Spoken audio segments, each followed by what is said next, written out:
हमारे आत्मविश्वासी मुखर नए भारत के कहानीकार, हमारे डिजिटल कंटेंट क्रिएटर्स की प्रतिभा को सम्मान देने के लिए, नेशनल क्रिएटर्स अवार्ड का मंच प्रदान करने के लिए, इस विजन को सामने लाने के लिए माननीय प्रधानमंत्री जी का बहुत बहुत आभार। और आप सब डिजिटल कंटेंट क्रिएटर्स की ओर से माननीय प्रधानमंत्री जी का स्वागत करने के लिए मैं फेमस पॉडकास्टर राज शमानी को मंच पर आमंत्रित करती हूं।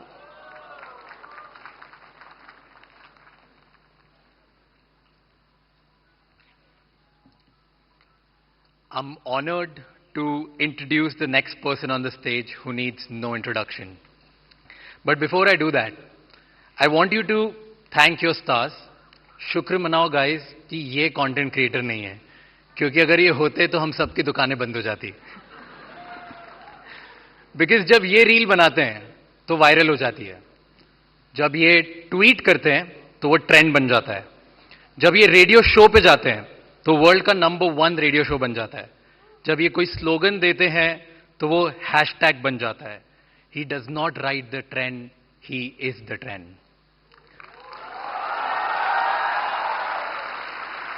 Ladies and gentleman, join your hands together for the influencer of the influencers, the OG, the GOAT, who is making the Indian dream possible for millions of Indians, the creator of New Bharat, Honorable PM Narendra Modi ji.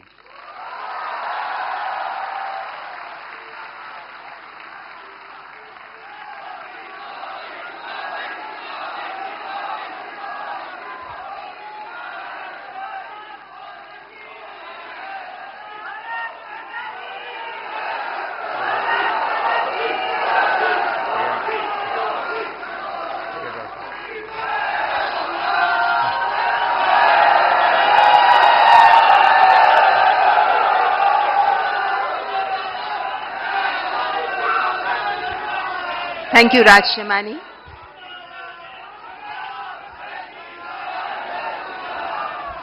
कार्यक्रम को आगे बढ़ाते हुए अब मैं इन पुरस्कारों के लिए 4 सदस्यीय जूरी में से 2 माननीय सदस्य हमारे बीच उपस्थित हैं। मैं मंच पर रूपाली गांगुली जी और प्रसून जोशी जी को आमंत्रित करती हूं, जो जूरी मेंबर्स हैं।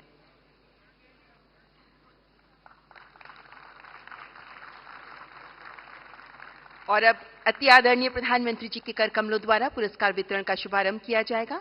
माननीय प्रधानमंत्री जी तथा माननीय मंत्री महोदय, आपसे अनुरोध करती हूं कृपया पुरस्कार वितरण का शुभारंभ करने के लिए मंच पर आगे आएं।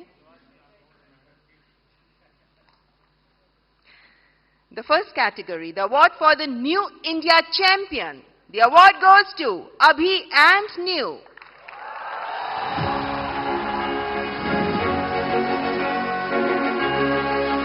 They are pioneers in shaping the perspective of New India.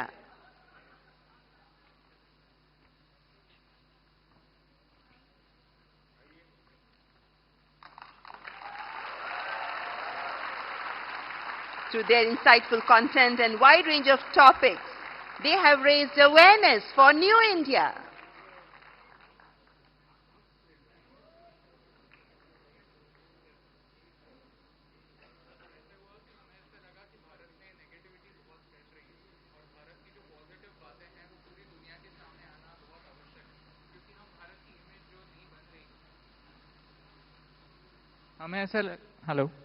हमें ऐसा लगा कि भारत की जो इमेज बन रही है, जो छवि बन रही है, वो बहुत सारी नेगेटिव बन रही है, लेकिन भारत में ऐसी बहुत सारी बातें हैं, बहुत सारी पॉजिटिव बातें हैं जो पूरी दुनिया तक पहुंचना आवश्यक है, ताकि हमारी जो नई पीढ़ी है वो हमारे नए भारत से रूबरू हो पाए।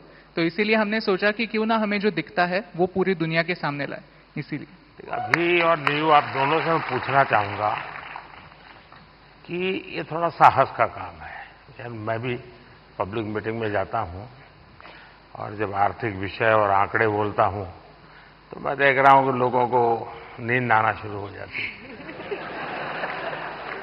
कुछ हल्की फुल्की बातें करते तो मजा। मीडिया वाले भी रिपोर्ट में सीरियस नेचर की बात करूंगा तो कभी नहीं करते, वो हंसी मजाक की कोई बात होगी तो बढ़िया रिपोर्ट करते हैं। आपको नहीं लगा कि आपका विषय इतना ड्राई है, कैसे लोग इंटरेस्ट लेंगे? नहीं, जैसे आप एनर्जी के साथ बात करते हैं, वैसे अगर हम भी एनर्जी के साथ, आपकी 1% एनर्जी से अगर हम बात कर पाए तो फिर हम उस मैसेज को थैंक यू दोस्त, बहुत शुभकामनाएं, बहुत सेवा करते रहिए। आपने फील्ड चैलेंजिंग चुना है, लेकिन देश के लिए बहुत जरूरी है।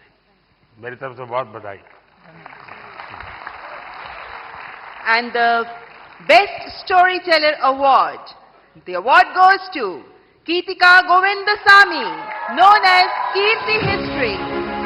She educates about the real history with unique perspective, gaining popularity for her engaging approach to Indian history. ओहो बाबा, पैर नहीं छूए।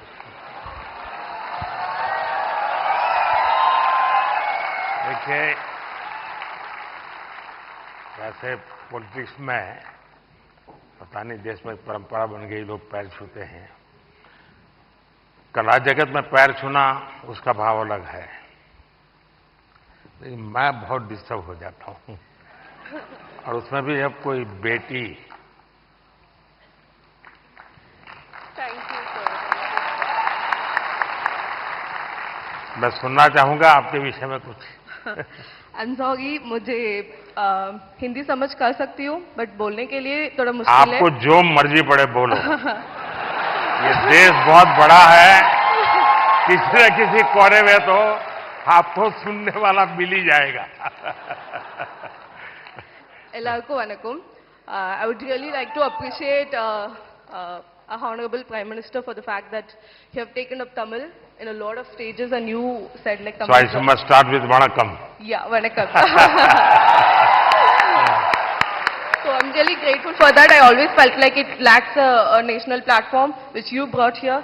So I'm really grateful for that, sir.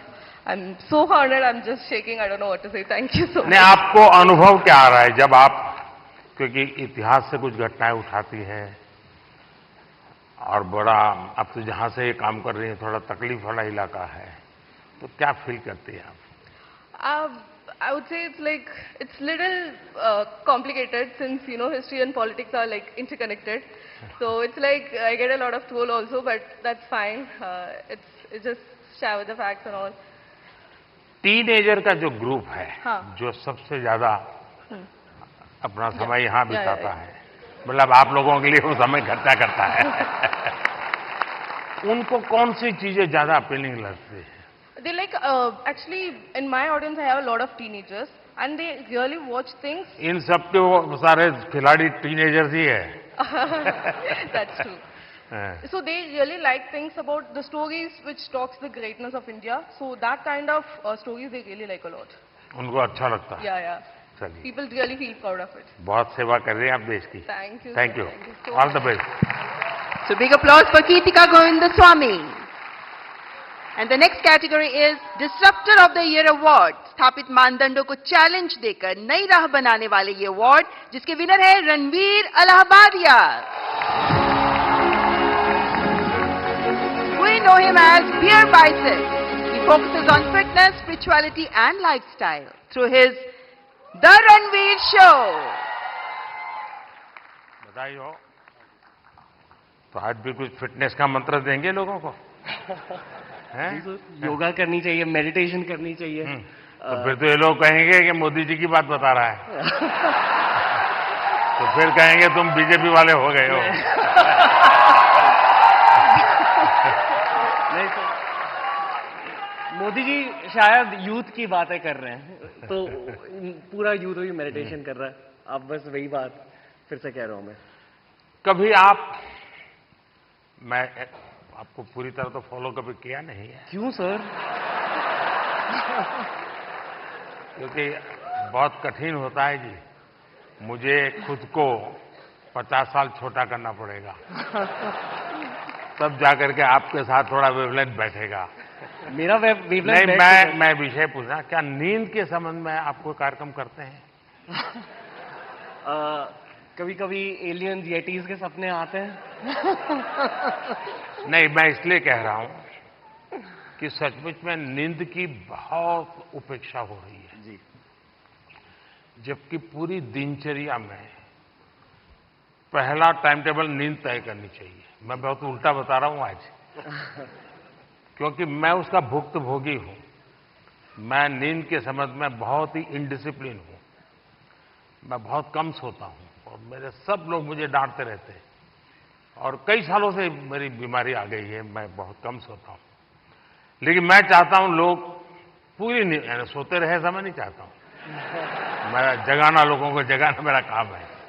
लेकिन नींद के संबंध में हम ज्यादा उतने जागरूक नहीं है। कभी उस पर सोचिए ना। जी जी, योग निद्रा करनी चाहिए। योग निद्रा अलग है जी, वहां मत ले जाइए।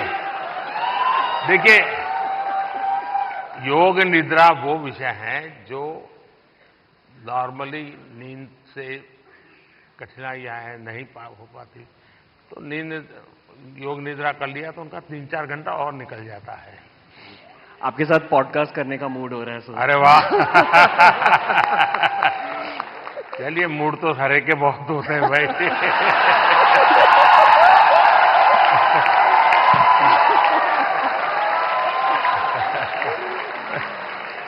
All the best. Thank you.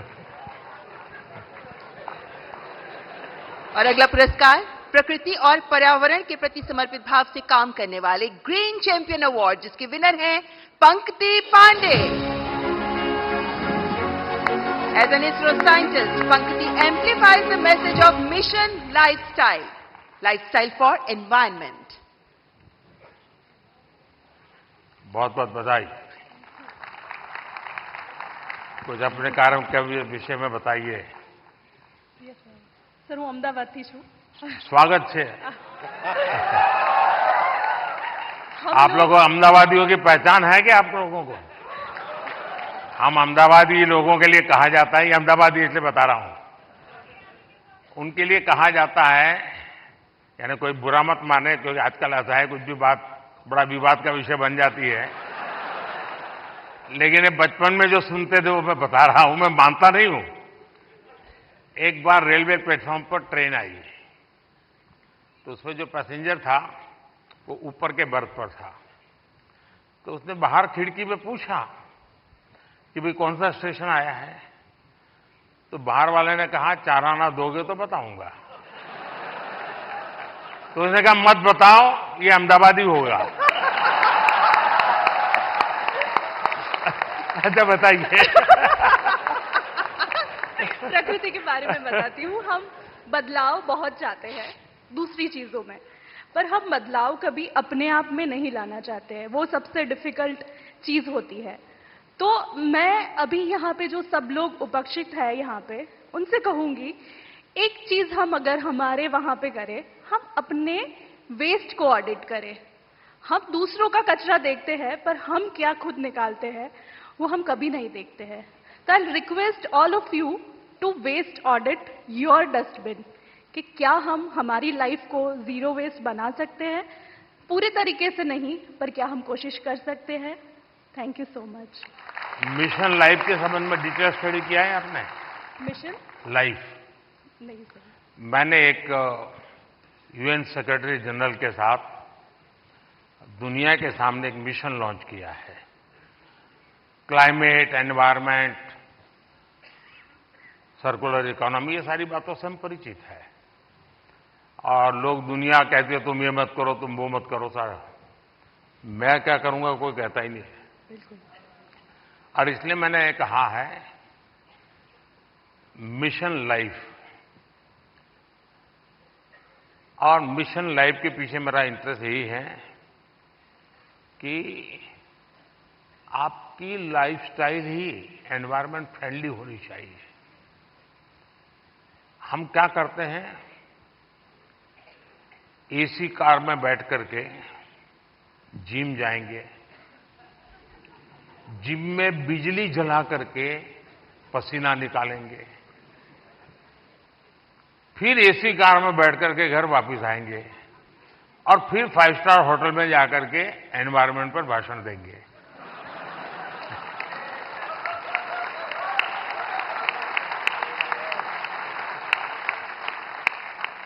ये ग्लोबल वार्मिंग की समस्या का समाधान का सबसे बड़ा उपाय हमारी लाइफस्टाइल है। आपका यही मिशन है ना? यस सर, बिल्कुल। बहुत अच्छा काम कर रहे हैं। बदलाव हमसे है, बिल्कुल। और अहमदाबादी है तो वेस्ट का बेस्ट कैसे बनाना, इसमें एक्सपर्टाइज होती है। ये अहमदाबादी लोग एक भी चीज फालतू छोड़ते ही नहीं है। धन्यवाद जी। माइक दे दीजिए तो वो काम आएगा।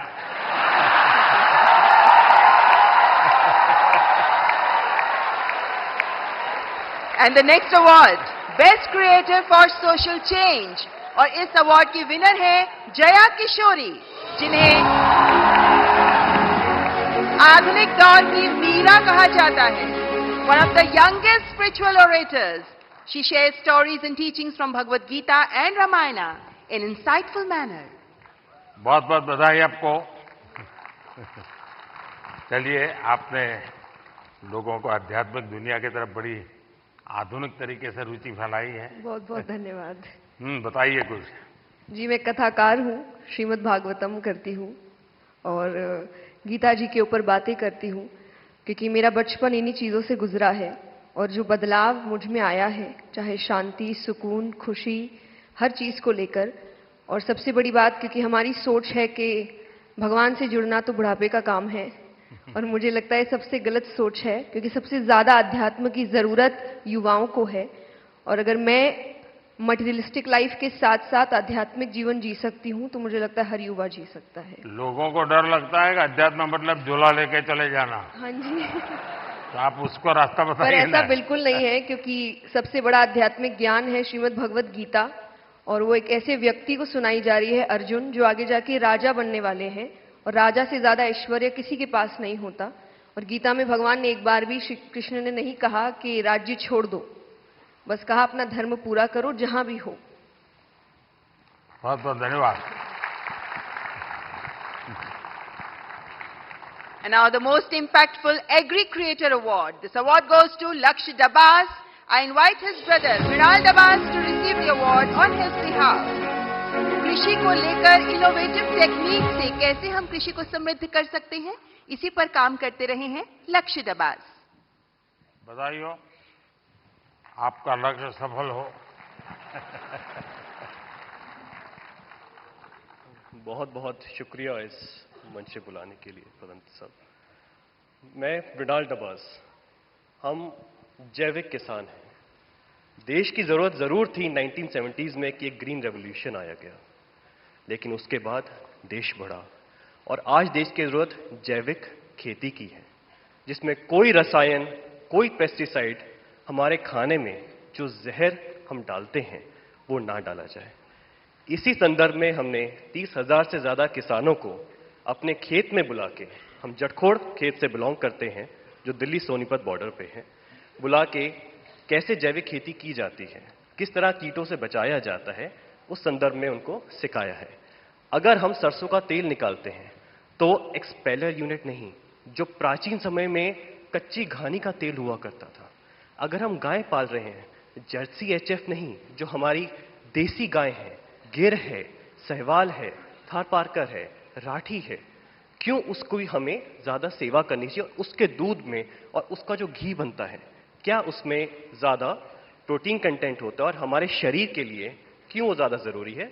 इसी संदर्भ में हमारा उद्देश्य रहता है। और देखिए, लक्ष्य आप स्वयं तो एक मिशन बोर्ड में इस काम को कर रहे हैं, लेकिन आज आपका यहां आने से इनको भी और देश को पता चलेगा कि ऐसे नौजवान, जबकि दुनिया कुछ अलग सोचती है, ये अलग सोच रहा है।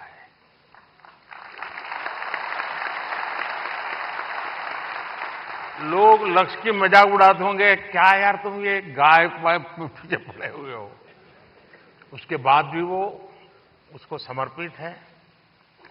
आप कभी गुजरात के गवर्नर आचार्य देवव्रत जी से मिले हैं? नहीं सर, ये अवसर नहीं। तो मैं आपसे आग्रह करूंगा, एक बार उनके साथ बैठिए। वो एक मिशन बोर्ड में ये नेचुरल फार्मिंग पे काम करते हैं। कुरुक्षेत्र में उनका एक फार्म भी है, और गुजरात में करीब उन्होंने 3 लाख किसानों को नेचुरल फार्मिंग की तरफ ले गए हैं, और जो उसके रिजल्ट आए हैं बहुत ही एनकरेजिंग है। दूसरा, लोगों में एक भ्रम है जिसको आप ठीक कर सकते हैं। ऑर्गेनिक फार्मिंग और नेचुरल फार्मिंग दोनों अलग है। कुछ लोग कहते हैं कि ऑर्गेनिक फार्मिंग में शुरू में इनकम का बहुत लॉस होता है, उसके कारण कोई किसान हिम्मत नहीं करता। नेचुरल फार्मिंग में लॉस नहीं होता है और धीरे धीरे प्रोडक्टिविटी बढ़ती है, क्वालिटी बढ़ती है, एकरेज बढ़ता है। मैं चाहूंगा कि आप एक बहुत अच्छा काम कर रहे हैं, लेकिन मैं आपसे आग्रह करूंगा आप आचार्य देवव्रत जी से जरूर मिलिए। यूट्यूब पर उनके बहुत सारे लेक्चर्स हैं, आप उसको देखिए। बहुत बहुत शुभकामनाएं। And now the cultural ambassador of the year award, और इस अवार्ड की विनर हैं जानी मानी गायिका मैथिली ठाकुर। आपके ओरिजिनल सॉन्ग्स होते हैं और आप पारंपरिक लोकगीत के माध्यम से विभिन्न भारतीय भाषाओं में गाती हैं और हमारे देश की समृद्ध संस्कृति को सामने प्रस्तुत करती हैं। मैथिली ठाकुर। मैथिली नमस्ते। तो आज कुछ सुनाई दो और तो क्या क्योंकि लोग मेरा सुन सुन के थक जाते हैं। बिल्कुल सर। अच्छा, थक जाते हैं ना? नहीं मतलब बिल्कुल मैं आपको सुनाती हूँ। और सबसे पहले सभी लोगों को महाशिवरात्रि की ढेर सारी शुभकामनाएं। और तो शिव जी का ही भजन कर लो आज। जी जी जरूर।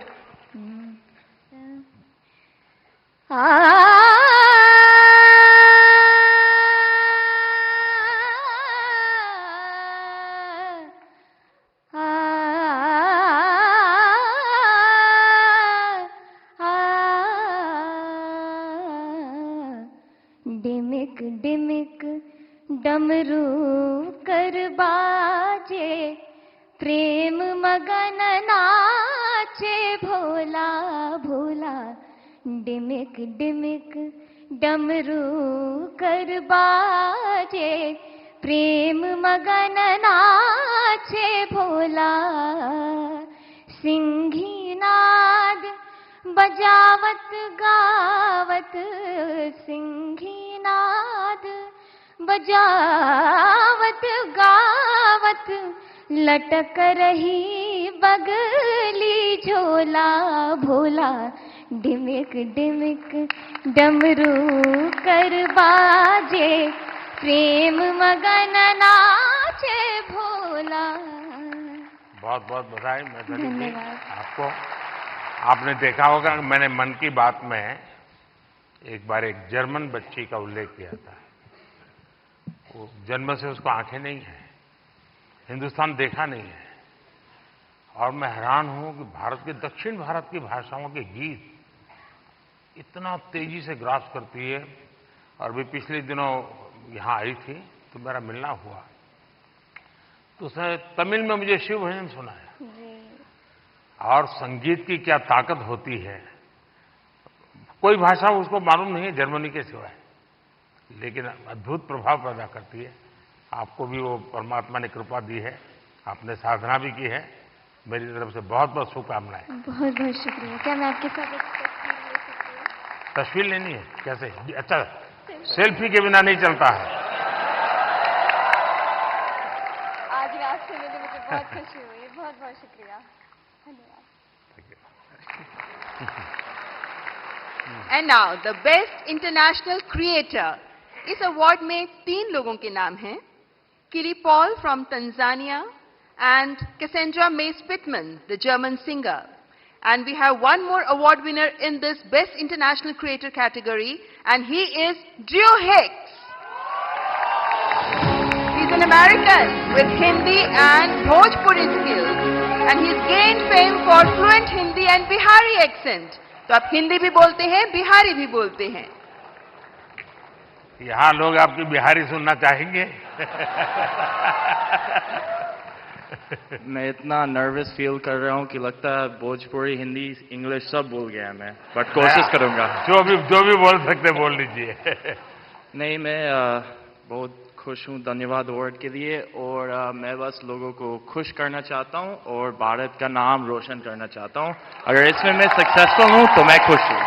ये टैलेंट कैसे आपको, कैसे इस तरफ रुचि बनी और कैसे आपकी जिंदगी यात्रा शुरू हुई? मेरा पापा actually BHU Banaras Hindu university में पढ़ाई किया था, तो मैंने बचपन में कुछ टाइम वहीं पे बनारस में स्पेंड किया और फिर पटना में वो एक्चुअली मिथिला पेंटिंग्स का भी बिजनेस में था कुछ टाइम के लिए। अच्छा। हाँ, तो फिर उसके बाद बचपन के बाद मैं वापस US गया, बट US में मन नहीं लगा, मेरे को लगा मुझको जल्दी घर वापस आना है, तो मैं आ गया। चलिए, आपको बहुत बहुत शुभकामना। आपका एक वाक्य भी इस देश के नौजवानों के लिए बहुत इंस्पायर करेगा। शुक्रिया, ऑल द बेस्ट। धन्यवाद। और हमारे देश के टूरिज्म पोटेंशियल को सामने लाने वाले बेस्ट ट्रैवल क्रिएटर अवार्ड के विनर हैं Kamiya Jaani, the founder of Curly Tales. हमारे देश के कई ऐसे पहलुओं को सामने रखा है जो अभी तक अनएक्सप्लोर्ड रहे हैं। So the beauty of India has been showcased by her in her videos. That's Kamya Jani. बहुत बहुत बधाई। Thank you so much. Thank you. Thank you. Kamiya जी बताइए। मुझे घूमने का बहुत शौक है और मुझे लगता है कि जब हम ऑफिस से थके आ रहे आते हैं या वीक भर पूरा काम करते हैं, वीकेंड्स में हमें एंजॉय करना चाहिए। जो इतनी ब्यूटीफुल नेचुरल ब्यूटी हिंदुस्तान में है वो एंजॉय करनी चाहिए। और मुझे लगता है भारत सबसे ज्यादा खूबसूरत देश है और यही ऑब्जेक्टिव है कि ग्लोबल मैप पर भारत नंबर 1 पर हो बस। और फिलहाल कंफ्यूज्ड हूं, लक्षद्वीप जाऊं या द्वारका? द्वारका आपको काफी नीचे जाना पड़ेगा। लेकिन वो मेरा अनुभव बहुत ही अद्भुत था। खैर, उसकी बात कभी फिर करूंगा, लेकिन मैं नहीं मानता सब टूरिस्टों के लिए कितना सुविधाजनक होगा। लेकिन अब जैसे मैं आदि कैलाश गया था, आदि कैलाश हमारा काफी ऊंचे टॉप पर है, और दूसरी तरफ मैं यहां द्वारिका में काफी मीटर नीचे चला गया पुरानी द्वारिका देखने के लिए। आप ये जब भारत की इन धरोहर का परिचय करवाती हो, तो मैं दो विषय लेकर इन दिनों चल रहा हूं। उसमें आप जो क्रिएटर्स होते हैं मदद कर सकते हैं। एक हमारे लोग क्या करते हैं, जैसे कहीं चले गए सोमनाथ, तो बस में ट्रेन में अपनी कार से उतरेंगे, भागेंगे, और जैसे भगवान अभी कहीं जा रहे हैं तो पकड़ो। उनके दिमाग में यही रहता है, तो दौड़ो, पकड़ो, और फिर एक बार देख लिया तो इधर उधर छुट्टी। मैं कहता हूं भाई ऐसा क्यों करते हो? जहां जाते हो कम से कम एक रात रुकिए। टोटल जो आपका बजट है, टूर ट्रैवल का टोटल बजट है, कम से कम 5% 10% लोकल कुछ न कुछ चीज खरीदिए, लोकल प्रोडक्ट खरीदिए। अब फिर आप कहेंगे नहीं हमने पानी पूरी खरीदी थी, ऐसा नहीं। खाना वाना तो कंपलसरी है, खाएंगे, लेकिन कोई वहां की प्रोडक्ट, क्योंकि हमारे देश की जो ये भी एक सामर्थ्य है और वहां की इकोनॉमी को बहुत बड़ा बल मिलता है। अब जैसे मान लीजिए आप बद्रीनाथ गए और वहीं से थोड़ा एक 5 किलोमीटर दूर मणा गांव गए और मणा गांव से हैंडीक्राफ्ट खरीदा, तो हिंदुस्तान का वो पहला गांव, उसके बाद चाइना आ जाता है, वो पहला गांव, वहां के कुछ चीजें खरीद करके अपने गांव ले जाओगे, देश की एकता को हमेशा हमेशा बनाए रखने का काम आएगा। तो कभी आप ऐसे विषयों को भी अगर प्रमोट कर सकते हैं तो बहुत अच्छा होगा। बिल्कुल, बहुत सारे मंदिर कवर किए हैं मैंने अपने वीडियोस में, और आपका बहुत बड़ा थैंक यू, क्योंकि अब सारे ही मंदिरों को बहुत ही नया रूप मिल चुका है। So thank you for that. Thank you. And now let's recognize the best creator in tech category. और इसके विनर हैं टेक्निकल गुरुजी के नाम से जाने जाने वाले गौरव चौधरी।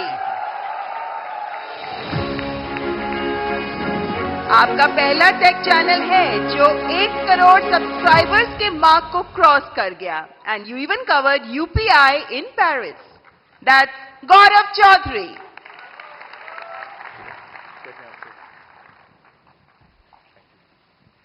चलिए, अभी आज की दुनिया का इंसान है, कुछ बताएगा हमें। तो चलिए शुरू करते हैं।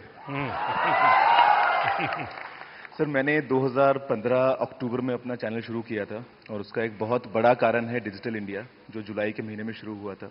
उससे 1 साल पहले जब आपने make in India program start किया तो हमने देखा कि कैसे टेक्नोलॉजी के फील्ड में स्पेशली इंडिया, जो हमेशा से हम जानते हैं कि हम सभी का जो टैलेंट है वो तो बहुत अच्छा है ही, लेकिन जैसे हमने देखा कि हमारे देश में जब मैन्युफैक्चरिंग स्टार्ट हुई, जो बाहर की कंपनियां भी इंडिया में आ रही हैं, तो उससे मुझे लगा कि क्यों ना मैं अगर अपना थोड़ा नॉलेज शेयर कर पाऊं, तो बस वही स्टार्ट किया है सर। आपने ध्यान में आया होगा, एक विषय को लेकर के मैं भारत काफी कुछ कर रहा है और दुनिया को भी मैं कहता रहता हूं। सभी दुनिया के बड़े बड़े नेताओं से इस विषय में मेरी जरूर चर्चा होती है और भारत का जो डिजिटल इंडिया का सक्सेस है, ये तो गौरव बराबर अच्छे तरह जानते हैं क्योंकि उसी फील्ड में काम करते हैं। लेकिन मेरा एक आग्रह रहता है कि उज्जवल भविष्य के लिए हमें टेक्नोलॉजी को डेमोक्रेटाइज करना चाहिए। हमारा यूपीआई ये इसका बहुत बड़ा सिंबल है। ये कुछ लोगों की बपोती नहीं है, ये सबकी मालिकी है और दुनिया तभी आगे बढ़ेगी। कोई उसका एक बड़ा कंपनी का मालिक बन गया और दुनिया बांट रहा है, ऐसा नहीं। हम उसको डेमोक्रेटाइज करते हैं और मैं मानता हूं जितना ये पहलू आपके माध्यम से पहुंचेगा कि टेक्नोलॉजी को डेमोक्रेटाइज करने की क्यों जरूरत है, दुनिया के उज्जवल भविष्य के लिए थोड़ा सीरियस विषय लगेगा, लेकिन मैं गौरव जैसे दोस्तों से चाहूंगा कि आप इसको जरा बल दीजिए। सर मुझे ऐसा लगता है कि टेक्नोलॉजी जो है वो हम सभी को एक ताकत देती है आज की दुनिया में। मैं अभी पेरिस में गया था पिछले हफ्ते और मैंने जब वहां की टिकट यूपीआई से खरीदी तो बहुत खुशी हुई और मुझे लगता है कि इंडिया के पास में वो सारे सॉल्यूशंस हैं जो पूरी दुनिया के देश जो हैं अपनी जगहों पे इंप्लीमेंट कर सकते हैं। तो जरूर से कोशिश रहेगी। बहुत बहुत बधाई। Thank you. और माननीय प्रधानमंत्री जी के स्वच्छ भारत अभियान से प्रेरणा लेकर जिन लोगों ने डिजिटल कंटेंट क्रिएट किया, उनमें से चुने गए स्वच्छता एम्बेसडर हैं मल्हार कलाम्बे, अ नोटेड एनवायरमेंटलिस्ट जो 2017 से प्रति सप्ताह स्वच्छता अभियान चलाते रहे हैं, स्वच्छता और सतत विकास को लेकर जागरूकता भी फैलाते रहे हैं। दैट्स मल्हार कलाम्बे।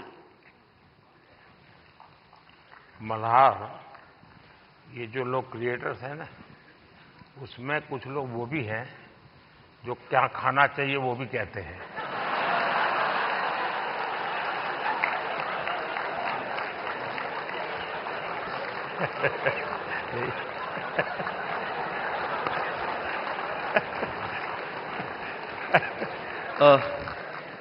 इस पुरस्कार के लिए शुक्रिया।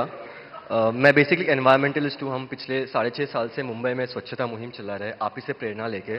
पिछले 6.5 सालों में हम लोगों ने 500 से ज़्यादा क्लीनअप ड्राइव्स ऑर्गेनाइज की है, 80 लाख किलो से ज़्यादा कचरा मुंबई से साफ किया है।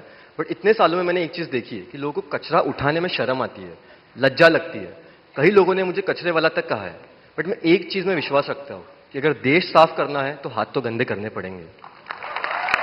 Thank you. बहुत बहुत शुभकामनाएं। और आपने युवकों को बड़ी प्रेरणा दी है और अच्छी अच्छी सेलिब्रिटीज उनके साथ जुड़ती हैं, काफी मेहनत करते हैं और नियमित रूप से करते हैं, ऐसा नहीं टोकनिज्म करते हैं। और उन्होंने एक वातावरण बनाया है। मैं आपको बहुत बधाई देता हूं, लेकिन फिर भी मैं चाहूंगा थोड़ा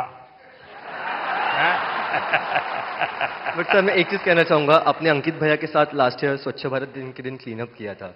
ये मेरी भी एक इच्छा है कि कभी आपके साथ क्लीनअप कर पाऊं। वाह, थैंक यू। Thank you. जरूर जरूर मौका मिलेगा। और हमारी हर प्रकार की सफाई में काम आ सकता है। इस चुनाव में भी सफाई होने वाली है।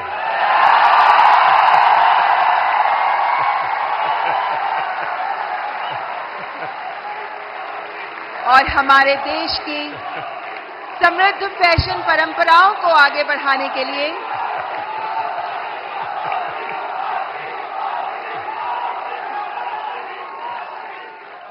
The next category heritage fashion icon award, और इस अवार्ड की विनर हैं जहानवीर सिंह।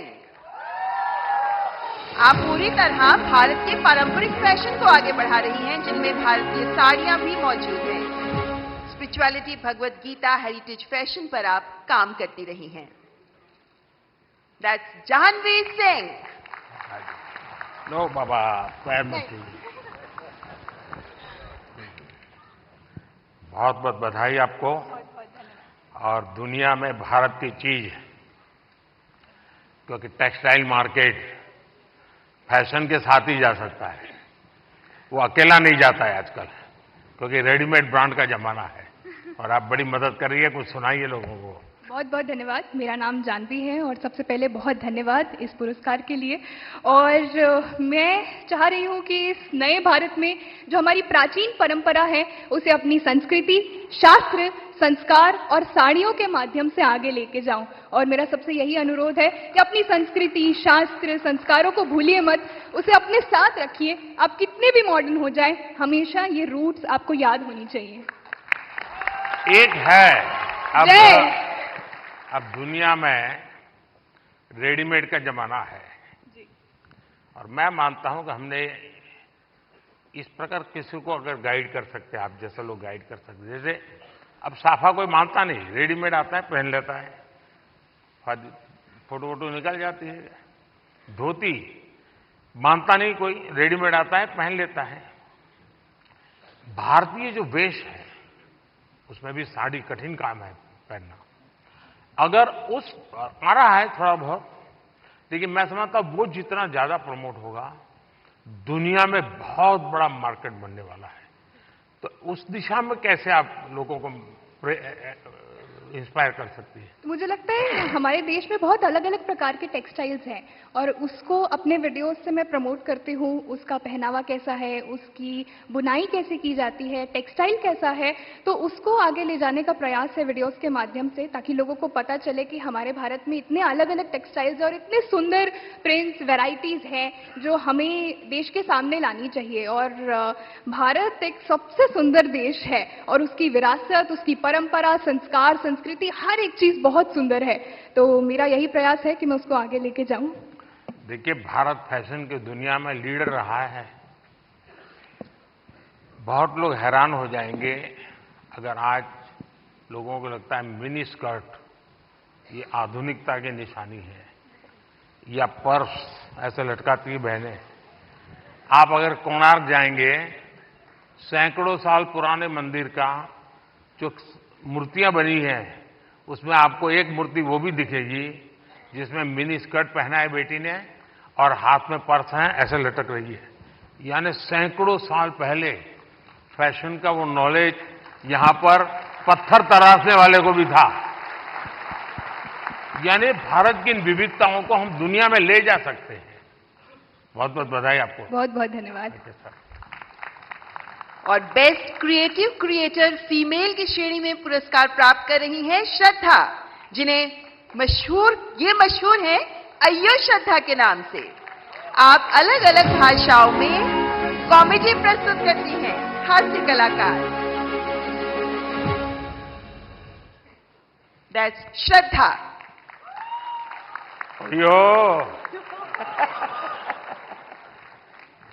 श्रद्धा से मेरा दोबारा मिलने का मौका मिला है।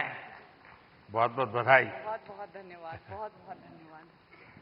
बहुत धन्यवाद इस पुरस्कार के लिए। और ये पुरस्कार ये एक्नॉलेज करता है कि जो लोग घर में एक स्मार्टफोन के जरिए कंटेंट बनाते हैं, वो भी एक स्किल है। ये एक्नॉलेज करता है ये पुरस्कार। इसका बहुत बहुत बहुत धन्यवाद। देश में अक्सर सामाजिक, राजनीतिक, औद्योगिक वजहों से परिस्थिति काफी गंभीर हो जाती है। मेरी कोशिश ये रहती है कि इसमें अगर एक ह्यूमरस पॉइंट ऑफ व्यू या हास्य रस मिलाया जाए तो एक पॉजिटिविटी फैलाई जा सके। जो भी परिस्थिति हो, आई थिंक हमारे देश के लोग इतने प्यारे हैं कि परिस्थिति कितनी भी गंभीर हो, हम हर चीज में मुस्कुराने की वजह ढूंढ लेते हैं। और मैं अपने कंटेंट से ये वजह दर्शाने की कोशिश करती हूँ। बहुत बहुत धन्यवाद। बहुत धन्यवाद। देखिए, बाजार से सब्जी कितनी बढ़िया क्यों ना लाए, उसमें जब तक तड़का नहीं लगता है ना, टेस्ट नहीं आता है। तो ये हास्य की चीजें जो है वो तड़का का काम करती है जिंदगी में। और आज आपकी स्पॉन्टेनिटी ने सबको फ्लोर कर दिया है। Thank you. Thank you so much. Thank you. Thank you. Thank you. And now let's recognize the best creative creator male, RJ Raunak, जो अपने प्रैंक के लिए जाने जाते हैं, अपने ह्यूमर, अपनी आवाज के लिए जाने जाते हैं। और अलग अलग टॉपिक्स पर बेहतरीन डिजिटल कंटेंट तैयार करने वाले आरजे रौनक। क्या आरजे, कैसे हो भैया? रौनक ने ही आरजे नाम पॉपुलर कर दिया। सर, मुझे लगता है कि आपने भी रेडियो को पॉपुलर कर दिया, तो उसके लिए बहुत बहुत धन्यवाद। और अक्सर जब मैं रेडियो में प्रोग्राम करता हूं और लोगों से रेडियो के बारे में बात करता हूं, और मुझे अच्छे से याद है जब मन की बात प्रोग्राम शुरू होने वाला था, तब हमने यही कहा था कि हमारी इंडस्ट्री में और एक व्यक्ति आ रहे हैं। हमने इतने सालों से काम किया, लेकिन शायद वो फर्स्ट डे से ही सारे रिकॉर्ड्स तोड़ देंगे, तो उसके लिए बहुत बहुत धन्यवाद। बहुत बहुत बधाई आपको। Thank you Modi ji. और सारी रेडियो फ्रेटर्निटी की तरफ से मैं आपको धन्यवाद कहूंगा, क्योंकि शायद यहां पर रेडियो का मैं इकलौता हूं आपके अलावा जिसको ये अवार्ड मिल रहा है। यहाँ बहुत लोग होंगे जो भी दुनिया में होंगे, और मैं पक्का मानता हूं कुछ लोग तो अपने गीत खुद ही रिकॉर्ड करते होंगे, फिर खुद सुनते होंगे, और घर में अगर माँ गुस्सा करती है तो सुनाते होंगे। बिल्कुल। सबकी तरफ से मैंने सोचा था पहले कि कभी मैं ऑनरेबल प्राइम मिनिस्टर से मिलूंगा तो मैं उनसे बउआ के स्टाइल में वही कहूंगा जो मैंने बहुत सारे हजारों लोगों को कहा है, सो नमस्ते सर, मैं बउआ बोल रहा हूँ। बहुत बहुत धन्यवाद सर। थैंक यू भैया। And now moving on to the best creator in food category, and the award goes to Kavita's Kitchen. एक हाउसवाइफ जो बन गई digital entrepreneur. She has played a vital role in celebrating the rich culinary heritage of India.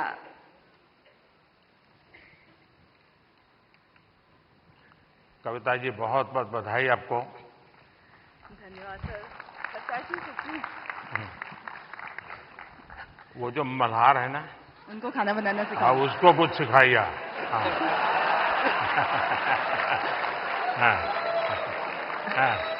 Sir, धन्यवाद इस पुरस्कार के लिए। और मैं खाना बनाना सिखाती हूँ लोगों को, और मैं चाहती हूँ कि घर के मतलब जो फैमिली मेंबर है वो घर के हर मेंबर को खाना बनाना सिखाए, क्योंकि कोविड के टाइम पे हमें पता चल गया कि खाना बनाना कितना जरूरी है सीखना। तो पढ़ाई के साथ साथ इसको भी हम अपनी लाइफ स्किल में ऐड करें तो ज़्यादा अच्छा होगा।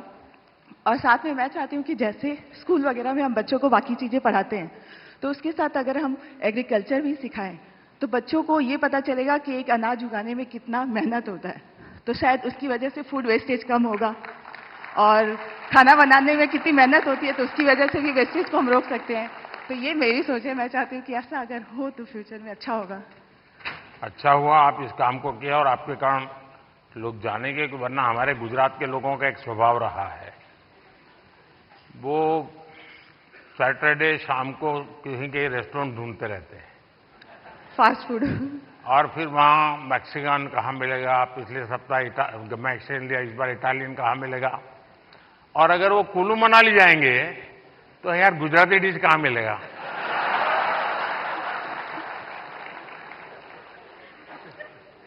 खैर, लेकिन आपने देखा होगा कि हमने 2023 को इंटरनेशनल मिलेट ईयर के रूप में दुनिया में पॉपुलर किया। हमारे यहाँ परंपरागत रूप से मिलेट खाया जाता था, लेकिन आज हमारे डाइनिंग टेबल पर से वो खो चुका था, फिर से आ रहा है। उसके लिए क्या कर सकते हैं? और दूसरा, खाने में बनाने के तरीके, दिखने का तरीका, लेकिन उसके साथ साथ अब न्यूट्रिशनल वैल्यूज की अवेयरनेस, उसमें आप क्या कर रही हैं? मैं कहना चाहूंगी कि जैसे बच्चे, उनको फैंसी फूड पसंद होता है, तो अगर हम उसमें ज्वार, बाजरा, रागी ये सब फ्लोर मिला के, जैसे मैं सुबह दूध की मलाई बचती है तो उसमें बनाना मैश करके डाल देती हूँ, थोड़ा रागी, ज्वार फ्लोर, काजू किशमिश क्रश करके, और इसके छोटे छोटे ऐसे पैनकेक बना देती हूँ। तो बच्चों को पता नहीं चलता, उनको लग रहा है कि बहुत मीठा है और अच्छा है। तो बच्चों के स्वाद के हिसाब से हमें खाने में थोड़े चेंजेस करने पड़ेंगे। और ये जो मिलेट है वो हम अपनी लाइफ में आजकल डाइटिशियन, डॉक्टर सब बोलते हैं कि मिलेट्स खाना हमारे लिए अच्छा है, और हम वापस उसी जनरेशन में जा रहे हैं जहां से हम शुरू किए थे। मैं अभी यूएस में, मुझे निमंत्रित किया गया था, तो व्हाइट हाउस में बहुत बड़ा डिनर था, सबके लिए वेजिटेरियन था, और सरप्राइजिंगली 80% डिश मिलेट्स की थी व्हाइट हाउस में। तो मिलेट हम सबको अपने फूड में इंक्लूड करना चाहिए। और ये आपकी बात सही है कि बच्चों को उसमें रुचि बननी चाहिए। मैं याद है, खैर मैं बच्चा नहीं था तब, मैं ताइवान गया था बहुत साल पहले, तब तक मैं मुख्यमंत्री भी नहीं था, और मेरा कोई 10 दिन का वहाँ कार्यक्रम, वहाँ की सरकार ने मुझे बुलाया था। अब मेरे यहाँ से गया आइटनरी के साथ, no fish, no eggs, no meat, सब no no no no no. तो उनके लिए परेशानी थी, खिलाए क्या उसको। तो फिर मेरे साथ जो उनके कोऑर्डिनेटर थे उन्होंने कहा कि साहब यहाँ एक बुद्धिस्ट रेस्टोरेंट है जो वेजिटेरियनिज्म को प्रमोट करती है, तो हमने आपके लिए वहां तय कर लिया है, आप क्योंकि और कहीं पर भी आपके लिए वेजिटेरियन मिलना मुश्किल हो जाएगा। तो मैंने कहा चलिए आपकी बहुत बड़ा धन्यवाद करता हूं, आपने मेरी सेवा की। अब मैं गया, सब मैंने देखा, उन्होंने शोकेस किया हुआ था ऑर्डर देने के लिए। मैं देखते ही चौंक गया, क्योंकि किसी को दिखता था चिकन जैसा, कोई दिखता था फिश जैसा, कोई मटन की सारी चीजें दिखती थी। मैंने कहा यार तुम यहाँ कहाँ ले आए मुझे, ये तो सब नॉन वेज है। तो फिर मुझे उन बुद्धिस्ट जो लोग थे उन्होंने समझाया कि साहब यहाँ के लोगों को वेजिटेरियन की तरफ ले जाने के लिए हम वेजिटेरियन चीजों का शेप ऐसा बनाते हैं ताकि वो मेंटली पहले प्रिपेयर हो। और आप भी कभी ताइवान जाए तो आज भी वो रेस्टोरेंट है। खैर मैं तो उसको देख करके राम राम करके वापस आया।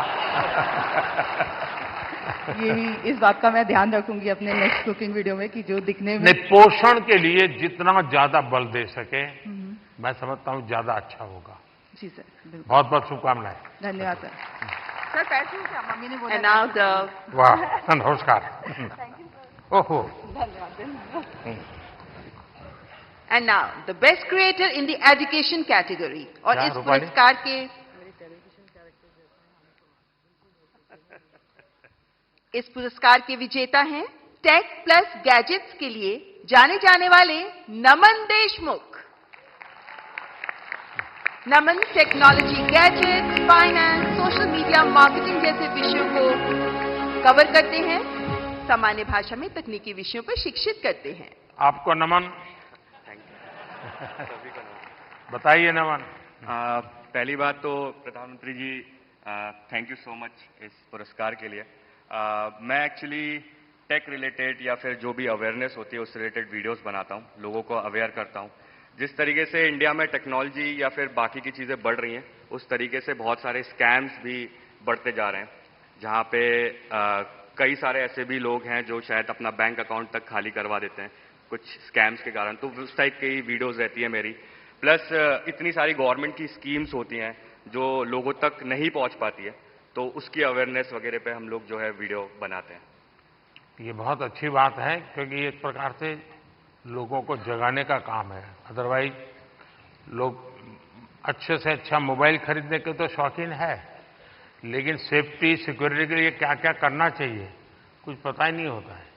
तो उसी में मेरी कोशिश रहती है और मैं ट्राई करता हूं कि जितना सिंपल मेरा कंटेंट हो उतना लोगों को समझने में आसानी होती है। तो मेरा जो हमारा एक रीज़न है टेक में आने में या फिर एजुकेशन में कि एजुकेट तो करना है लेकिन बहुत सिंपल और फन तरीके से लोगों को चीज़ें बतानी है, और शायद उस चीज़ में हम लोग आगे बढ़ते जा रहे हैं। एक सुझाव मैं देता हूं नमन, शायद इन लोगों में से कोई निकले उसको भी काम आ सकता है। भारत सरकार की तरफ से अटल टिंकरिंग लैब्स बहुत बड़ी मात्रा में स्कूलों में चलती है।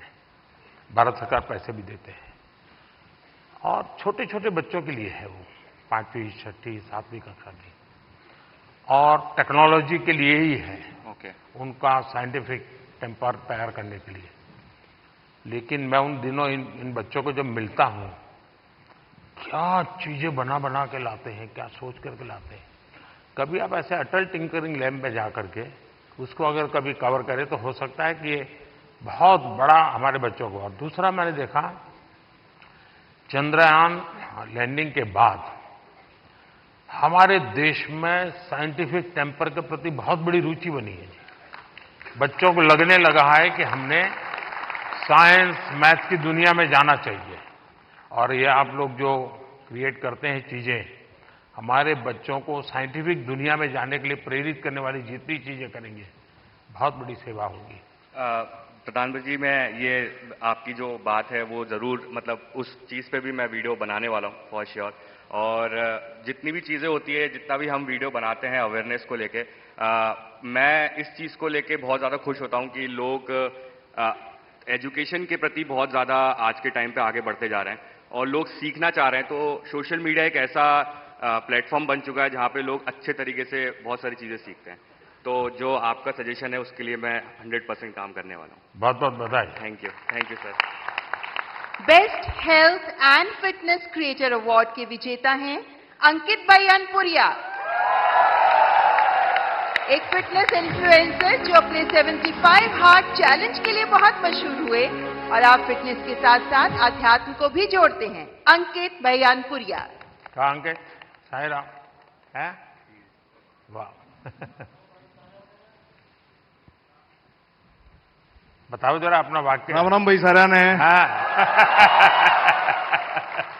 बहुत बहुत बधाई। बहुत बहुत धन्यवाद। सुनाइए सबको और चैलेंज भी दे दीजिए आप तो। चैलेंज तो ये है भाई, मतलब डेली वर्कआउट करना। आप कुछ भी काम करते हो, क्योंकि नुगारा दुनिया में 2.5 सुख है। पहला सुख निरोगी काया, दूसरा अच्छी नींद और आधे में आ जा है और बच्चा और सब कुछ है। तो भाई पहला सुख निरोगी काया, तो अपनी हेल्थ ही काम करो। चाहे आप कोई भी काम करते हो, थोड़ा बहुत टाइम अपने थी काटो जरूर। बहुत बहुत बधाई। और गेमिंग क्रिएटर कैटेगरी के विजेता हैं ट्रिगर्ड इंसान के नाम से जाने वाले निश्चय। आप यूट्यूबर हैं, लाइव स्ट्रीमर हैं, गेमर हैं और आपकी कमेंट्रीज के लिए बहुत फेमस हैं। निश्चय, बहुत बहुत बधाई। Thank you sir, thank you. सुनाइए, कुछ ट्रिगर हो जाए। सबसे पहले तो thank you for this award PM sir. And मैं जेन्युइनली इतना ज़्यादा नर्वस हूँ, मैंने कुछ नहीं सोच रखा था। मुझे पता नहीं था कि यहाँ पे आके कुछ बोलना पड़ेगा। जब मैंने देखा सब आके कुछ बोल रहे, तब से मैं सोच रहा था, लिख रहा था फ़ोन में कि क्या बोलूँगा, एंड अभी भी नहीं पता क्या बोल रहा हूँ। बस एक चीज़ बोलनी थी कि गेमिंग कैटेगरी में ये अवार्ड दिया गया है, तो उसके लिए बस थैंक यू बोलना था सर कि गेमिंग को भी रिकॉग्निशन मतलब मिल रही है and it's a big thing. So thank you so much. बहुत बहुत शुभकामनाएं। And the next category best micro creator, और इस कैटेगरी के विनर हैं अरिदमन, जो वैदिक एस्ट्रोलॉजी और एंशिएंट इंडियन विजडम पर काम करते हैं। आप आध्यात्म पर काम करते हैं और ज्योतिष पर काम करते हैं और सबको प्रेरणा देते हैं। ओहो भैया, झुको मत। बहुत बहुत बधाई। तो आज क्या कार्यक्रम है? आज का बस यही कार्यक्रम है। नहीं, इसलिए ये सारे लाइन लगा के खड़े रह जाएंगे, क्योंकि ज्योतिष ऐसी चीज है, कोई भी हाथ दिखाता है। मैं अपना बचपन का एक अनुभव बता दूं। मैं ट्रैवलिंग करता था बहुत, और कभी आरक्षण रिजर्वेशन तो कोई सोचना ही नहीं था। भीड़ बहुत होती थी अनरिजर्व डिब्बे में। तो मैं क्या करता था, देखता था कि यहां थोड़ा मौका है, तो मैं किसी का हाथ पकड़ के शुरू करता देखना। तुरंत लोग मेरे लिए सीट की व्यवस्था करते थे।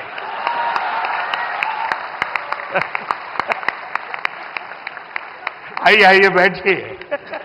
अब आप बताइए। लक्ष्मी हयवदन परब्रह्मणे नमः। सभी को मेरा सादर नमस्ते। और पहले मैं ये बताना चाहूंगा कि मैं ज्योतिष की वीडियोस नहीं बनाता हूं।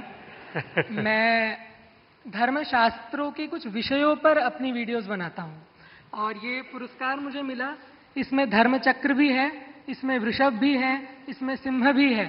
और इस धर्मचक्र की मर्यादा बनी रहे, ये धर्मचक्र सतत चलता रहे, इसके लिए ही मेरा छोटा सा प्रयास है। और ये धर्मचक्र केवल एक मूर्तमान पुरस्कार की कोई मूर्ति नहीं है जिसको हमें घर में जाकर के सजा देना है। अपितु अपने जीवन के अंदर इस धर्म चक्र को धारण भी करना है। और इसके अंतर्गत कोई आध्यात्मिक कर्मकांड नहीं आते हैं, इसके अंदर कोई पूजा पाठ या विधियां नहीं आती है। आज मैंने जो वेशभूषा पहनी है, बहुत से लोग इसे देखकर सोच रहे होंगे कि मैं कोई सन्यासी हूं, कोई बाबा हूं, कोई तपस्वी हूं, लेकिन मैं इनमें से कुछ नहीं हूं। मैं एक सामान्य बालक हूं जो अपनी 12वीं कक्षा इस समय कर रहा हूं। लेकिन मैं बताना चाहता हूं कि ये जो कपड़े मैंने पहने हैं, ये अध्यात्म का प्रतीक नहीं है, ये भारतीय संस्कृति का प्रतीक है, जिसे हम भुला चुके हैं। प्रधानमंत्री जी ने वेशभूषा की बात करी, हस्तकला की बात करी, और मैं कहना चाहूंगा कि जो परिधान मैंने पहना है, ये भारत का सबसे पुराना परिधान है, जिसको आज लगभग इधर बहुत कम लोग पहन के आए होंगे। तो मैं आशा करता हूं कि मेरे छोटे से योगदान से, यद्यपि मैं एक बहुत बड़ा क्रिएटर नहीं हूं, लेकिन मेरे छोटे से योगदान से मैं इस राष्ट्र के धर्म चक्र में एक छोटा सा सहयोग देता हूं, और उसके लिए आप सभी का मैं साथ मांगता हूं।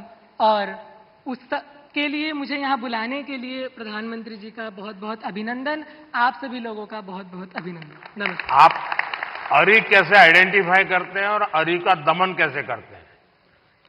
प्रथम तो अरी अंतर्मन के शत्रुओं का ही दमन करें, और बाहरी शत्रु बहुत रूप से होते हैं, फिजिकल शत्रु भी होते हैं, अंतर्मन के शत्रु भी होते हैं, परंपराओं के शत्रु भी होते हैं, रहन सहन के शत्रु भी होते हैं। और मैं समझता हूं कि जितनी हद तक हम इन शत्रुओं का निवारण कर सके उतना ही अच्छा है, और मैं इस अपने नाम को सार्थक करने के लिए उस लक्ष्य की तरफ अग्रसर हूं। और माननीय प्रधानमंत्री जी के आशीर्वाद से, आप सभी के आशीर्वाद से मैं इस पर आगे बढ़ता रहूं, ऐसी मेरी आशा है। बहुत बहुत शुभकामनाएं। And now the best nano creator award, और इस अवार्ड के विजेता हैं देवभूमि उत्तराखंड के चमोली जिले के पीयूष पुरोहित। पीयूष जो स्थानों की, लोगों के और उन क्षेत्रीय त्योहारों के बारे में बताते हैं जिनके बारे में लोगों को बहुत कम पता होता है। जोरदार तालियां पीयूष पुरोहित के लिए। पीयूष, बधाई हो। सुनाओ। सर, मैं उत्तराखंड से हूँ और चमोली से हो। हाँ जी। तो सर, मैं अपने जो उत्तराखंड की पुरानी परंपरा होती है उनको प्रमोट करने की कोशिश करता हूँ, और मतलब अलग तरीके से थोड़ी VFX वगैरह, एडिटिंग वगैरह से उसे थोड़ा और एंटरटेन करने की कोशिश करता हूँ। जैसे कि उसमें थोड़ा VFX यूज कर लिया, जैसे वीडियोस में VFX होते हैं, विजुअल आर्ट्स। मैंने मन की बात में एक बार लोगों को अपील किया था किसी और राज्य के गीत को गाइए, और चमोली का जो गीत है एक, वो केरल की बच्चियों ने स्कूल में गाया था, बहुत पॉपुलर हो गया था। शायद आपने वायरल देखा होगा उसको। चमोली का वो गीत बड़ा फेमस है, लोगों के स्वागत के लिए गाया जाता है। बहुत बहुत बधाई हो आपको। हाँ, कहिए। कोई बात नहीं, सब फर्स्ट टाइम वाले ही हैं।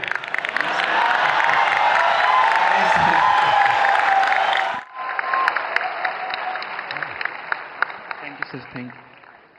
जय देवभूमि, जय उत्तराखंड। चलिए, बहुत धन्यवाद। और नेशनल क्रिएटर्स अवार्ड्स की आखिरी श्रेणी, बेस्ट सेलिब्रिटी क्रिएटर अवार्ड, और ये अवार्ड दिया जा रहा है अमन गुप्ता को। एक उद्यमी के तौर पर अपनी सफलता और अपने इनोवेटिव बिजनेस स्ट्रैटेजीज के लिए मशहूर शार्क टैंक इंडिया में भी शामिल अमन गुप्ता। अमन, बहुत बहुत बधाई हो।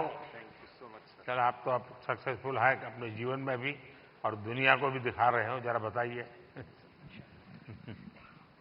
तो सर 2016 में जब startup India, stand up India आया था, हमने अपनी कंपनी स्टार्ट करी थी सर। बोट तो जब हमने स्टार्ट करी थी तो लोग बोलते थे कि ये क्या कर लेंगे, ऐसा छोटा सा ब्रांड है, कुछ नहीं कर पाएंगे। और आज सर 2024, 7 साल बाद sir, we are world's second largest sir, विश्व second largest audio brand sir. 2021 में सर कोविड आया सर, हमारा सारा सामान इंडिया के बाहर बनता था सर। 2021 में आपने मेक इन इंडिया स्टार्ट किया सर, यहाँ पहन के घूमते हैं सर प्राउडली हम। और सर आज की time sir 70% of our products are now made in India sir. तो सर अभी अगला हमारा बस यही विजन है सर कि इंडिया से कोई ब्रांड, अच्छा ब्रांड इंडिया से बाहर जाए। और जैसे यहाँ पे जब कोई फिरंगी प्रोडक्ट आता है और लाइन लगती है, हम चाहते हैं फिरंगी भी हमारा प्रोडक्ट लाइन लगा के खरीदे सर। बहुत बहुत बधाई। बहुत बहुत बधाई। Thank you sir. Thank you.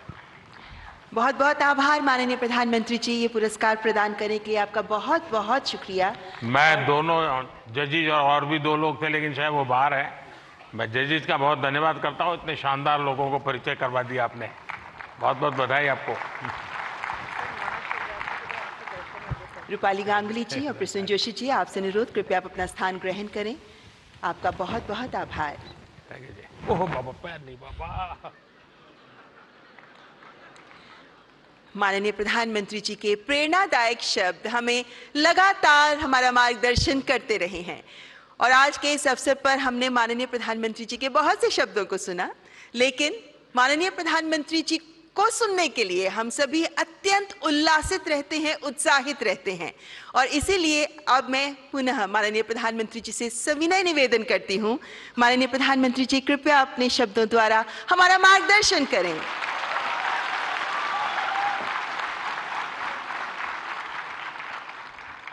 अभी भी कुछ सुनना बाकी है क्या?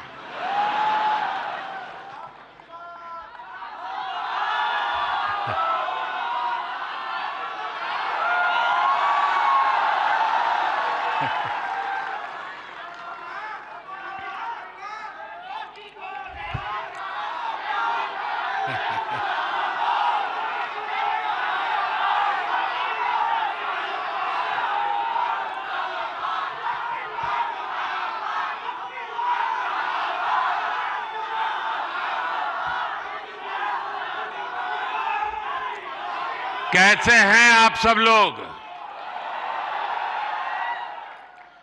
थोड़ी सी वाइब भी तो चेक हो जाए।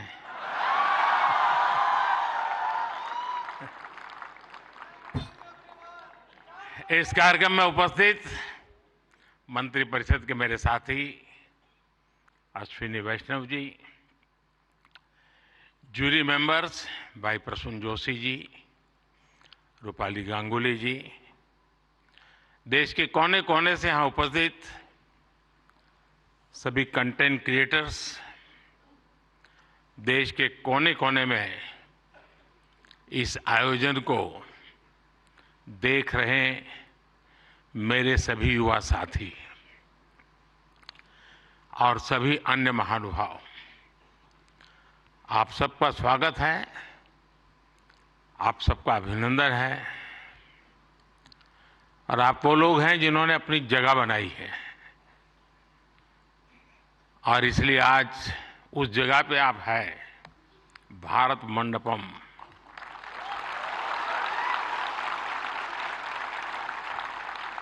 और बाहर सिंबल भी क्रिएटिविटी से जुड़ा हुआ है आते ही, और यही जगह है जहां G20 से सभी मुखिया यहां इकट्ठे हुए थे और आगे की दुनिया कैसे क्रिएट करनी इसकी चर्चा कर रहे थे। और आज आप लोग हैं जो भारत का भविष्य कैसे क्रिएट करना उसकी चर्चा करने के लिए आए हैं।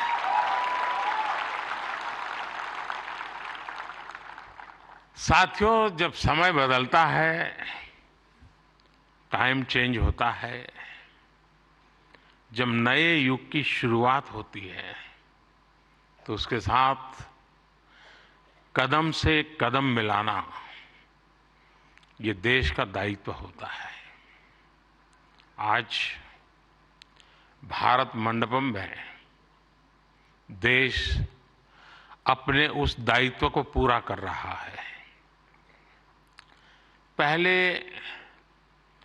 नेशनल क्रिएटर अवार्ड्स यानी पहला है, ये आयोजन नए दौर को समय से पहले पहचान देने का आयोजन है।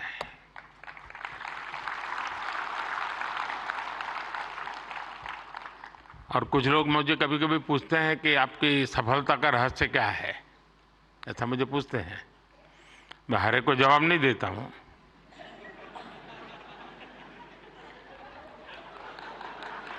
कोई रेस्टोरेंट वाला अपना किचन दिखाता है क्या?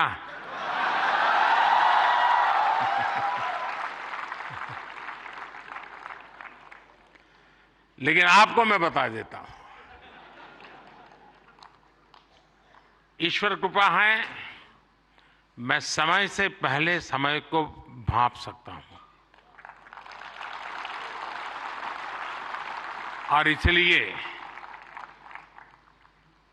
ये पहला ऐसा अवार्ड है जो शायद आने वाले दिनों में बहुत प्रमुख स्थान लेने वाला है।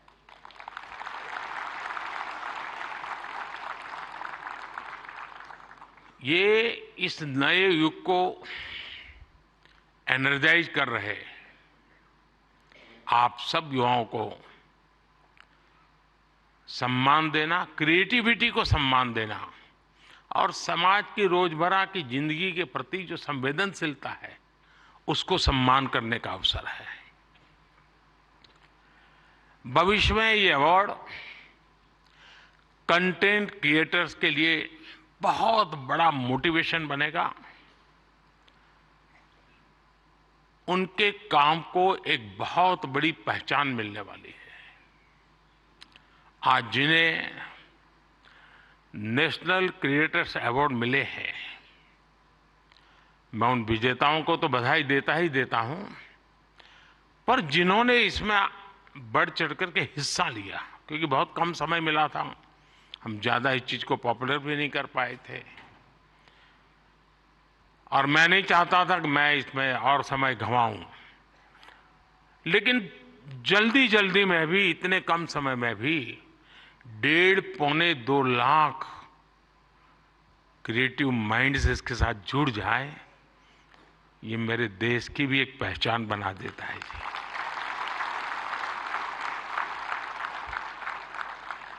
और साथियों, आज एक और पवित्र संयोग है, ये पहला नेशनल क्रिएटर्स अवार्ड महाशिवरात्रि के शुभ दिन पर आयोजित हो रहा है।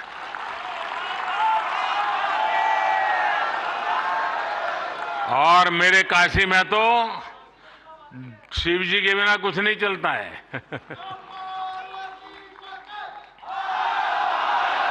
महादेव, भगवान शिव भाषा, कला और क्रिएटिविटी के जनक माने गए हैं। हमारे शिव नटराज है, शिव के डमरू से माहेश्वर सूत्र प्रकट हुए हैं।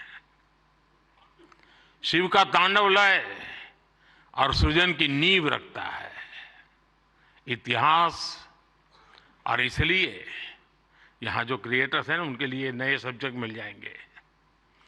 महाशिवरात्रि के दिन ये आयोजन अपने आप में बहुत बड़ा सुखद संयोग है और मैं आपको भी और देशवासियों को भी महाशिवरात्रि की बहुत बहुत शुभकामनाएं देता हूं।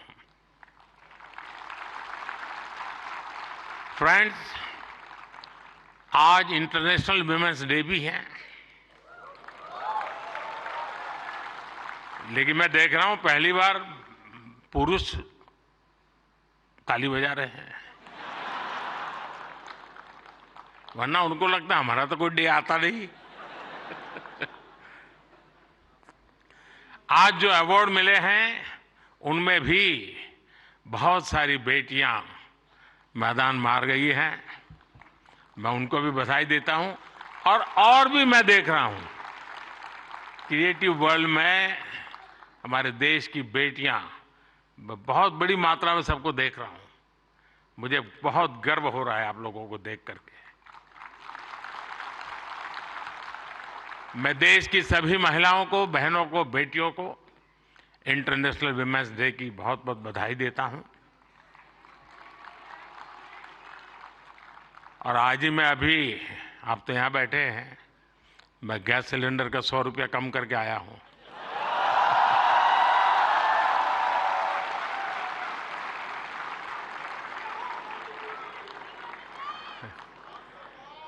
साथियों, किसी भी देश की जर्नी में किसी एक पॉलिसी डिसीजन या एक अभियान का कैसे मल्टीप्लायर इफेक्ट होता है, ये आप सबको देख करके पता चलता है। 10 साल में हुए डेटा रिवॉल्यूशन से लेकर सस्ते मोबाइल फोन्स, डिजिटल अभियान इंडिया अभियान ने एक प्रकार से कंटेंट क्रिएटर्स की एक नई दुनिया क्रिएट कर दी है। और पहली बार ऐसा हुआ होगा जब किसी सेक्टर की युवा शक्ति ने सरकार को प्रेरित किया हो, सरकार को मजबूर किया हो कि कब तक बैठे रहोगे, इसको भी सोचो। और इसलिए भी आप बधाई के पात्र हो। आज के इस अवार्ड फंक्शन का क्रेडिट अगर किसी को जाता है तो भारत के मेरे युवा मन को, हर डिजिटल कंटेंट क्रिएटर को जाता है। साथियों, भारत का हर कंटेंट क्रिएटर एक और बात को रिप्रेजेंट करता है। हमारे युवाओं को अगर सही दिशा मिले तो वो क्या कुछ नहीं कर सकते हैं। आपने कंटेंट क्रिएशन का कोई कोर्स नहीं किया है ही नहीं तो क्या करोगे।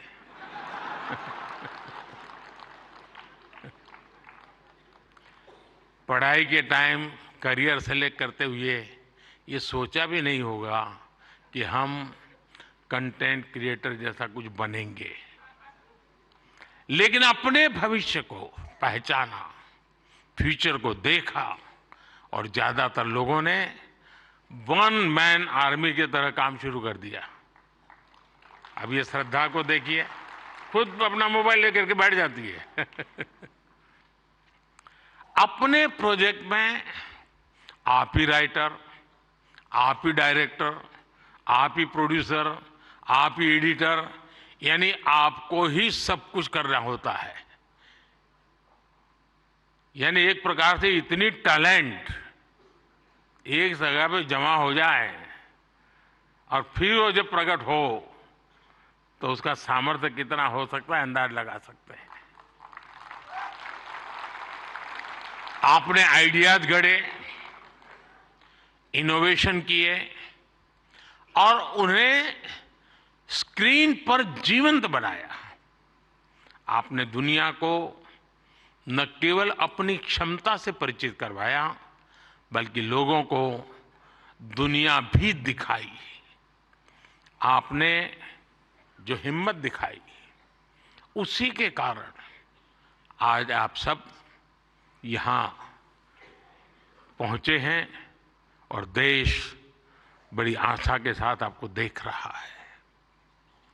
आपका कंटेंट आज पूरे भारत में जबरदस्त इंपैक्ट क्रिएट कर रहा है।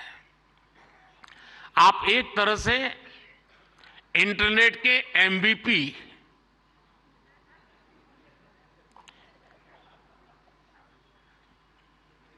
ठीक है ना? थोड़ा दिमाग खपाओ, क्रिएटिविटी बताओ अपना। जब मैं आपको एमपीपी कहता हूं मतलब मोस्ट वैल्यूएबल पर्सन बन गए। साथियों, आप सभी जानते हैं कि जब कंटेंट और क्रिएटिविटी आपस में कोलैबोरेट करते हैं तो इससे एंगेजमेंट बढ़ती है।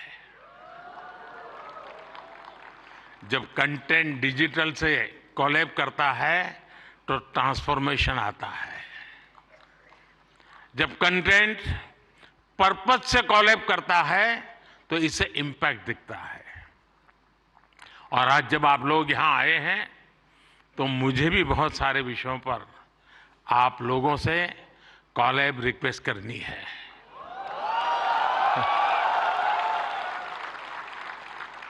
साथियों, एक जमाने में हम छोटी से छोटी दुकानों पर लिखा देखते थे कि यहां बहुत टेस्टी फूड मिलता है, ऐसा देखते थे ना। कोई भी कहे वहां क्यों खाना तो बोले टेस्टी फूड है। लेकिन आज हम देखते हैं कि दुकान वाले लिखते हैं कि यहां हेल्दी फूड मिलता है। अब टेस्टी नहीं लिखता है, हेल्दी फूड मिलता है। क्यों बदलाव आया? तो ये एक बदलाव समाज में भी आ रहा है। इसलिए कंटेंट ऐसा होना चाहिए जो लोगों में कृतज्ञ भाव जगाए, देश के प्रति आपके जो कर्तव्य हैं उनके लोगों को प्रेरित करें। और आपके कंटेंट का यही डायरेक्ट मैसेज हो, ये जरूरी नहीं है। आप कंटेंट क्रिएट करते हुए इसका ध्यान रखेंगे तो इनडायरेक्टली भी उसमें जरूर झलकेगा। आपको ध्यान होगा, लाल किले से मैंने बेटियों के अपमान का विषय उठाया था। एक बार मैंने ये भी कहा था कि आप बेटी शाम को घर आती है तो पूछते हैं क्यों देर से आई, कहां गई थी, क्यों जल्दी घर नहीं आई। मैंने लाल किले से पूछा था कि मुझे कोई तो माँ बाप बताओ जो अपने बेटे को पूछते हो कि तुम देर से क्यों आ रहे हो, कहां गए थे। बेटी को सब पूछते हैं, बेटे को कोई नहीं पूछता है। मैं कंटेंट क्रिएटर से कहता हूं इस बात को आगे कैसे बढ़ाएं, एक माहौल कैसे बनाएं। समान जिम्मेवारी होनी चाहिए। बेटी देर से आए तो भूकंप हो जाए और बेटा देर से आए, बेटा खाना तो खाया था ना, क्यों भाई। कहने का मेरा मतलब है साथियों कि हमने समाज के साथ जुड़ना है और इस भावना को घर घर पहुंचाने में आप जैसे साथी बहुत अच्छे ढंग से इसको कर सकते हैं। देखिए, आज महिला दिवस पर आप इस संकल्प को फिर दोहरा सकते हैं। हमारे देश की नारी शक्ति का सामर्थ्य कितना ज्यादा है, वो भी आपके कंटेंट का हिस्सा, प्रमुख हिस्सा हो सकता है। मैं जरूर दावे से कहता हूं जी, आप में से कोई थोड़ा क्रिएटिव माइंड के साथ सुबह से रात तक माँ क्या करती है उसी को थोड़ा रिकॉर्ड करके उसको एडिट करके रखें। देखने वाले उस परिवार के बच्चे चौंक जाएंगे, अच्छा माँ इतना काम करती है। एक साथ करती हैं, यानी आपके पास एक ताकत है, आप इसको ऐसे प्रस्तुत कर सकते हैं। उसी प्रकार से जैसे गांव की जो जिंदगी है, आपने देखा होगा इकोनॉमिक एक्टिविटी में गांव की महिलाएं बहुत बड़ी मात्रा में जुड़ी हुई थी। ये वेस्टर्न लोगों की जो सोच है ना कि भारत में वर्किंग वुमेन नहीं है, अरे भाई वर्किंग वुमेन छोड़, भारत में महिला है तभी तो संसार चल पा रहा है जी।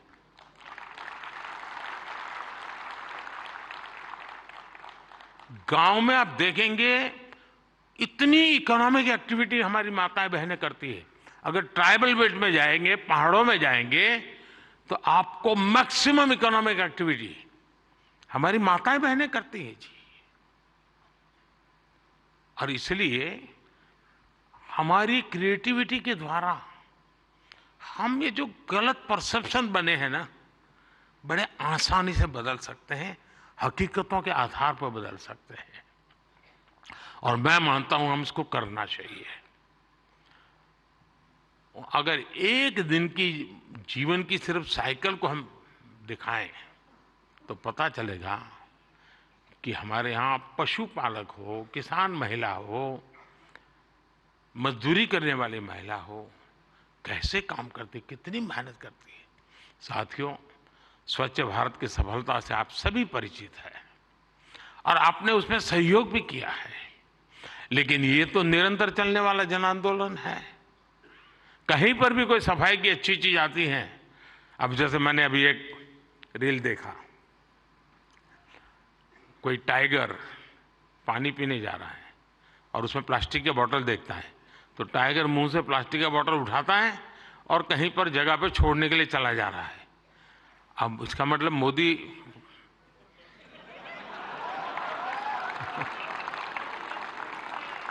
किस किस से बात पहुंचाता है, समझ गए ना।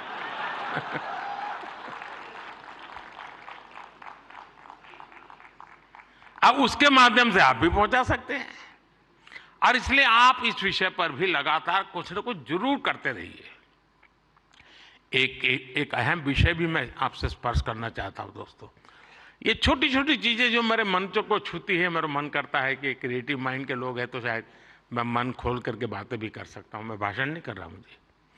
जैसे मेंटल हेल्थ, ये बहुत ही छूने वाला विषय जी।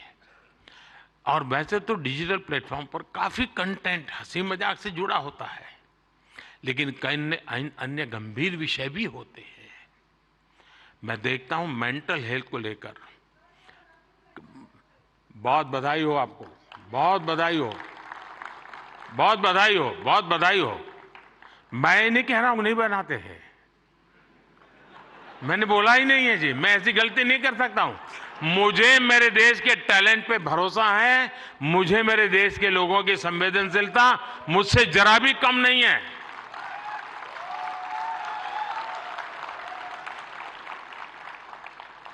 लेकिन ये ऐसे, और जो लोग इस प्रकार से सोचते हैं वो ज्यादा क्रिएटिव है, ऐसा मैं कह सकता हूं, क्योंकि मेंटल हेल्थ को लेकर काफी क्रिएटर्स बहुत अच्छा काम कर भी रहे हैं, लेकिन अभी हमें इस पर और ज्यादा काम करने की जरूरत है।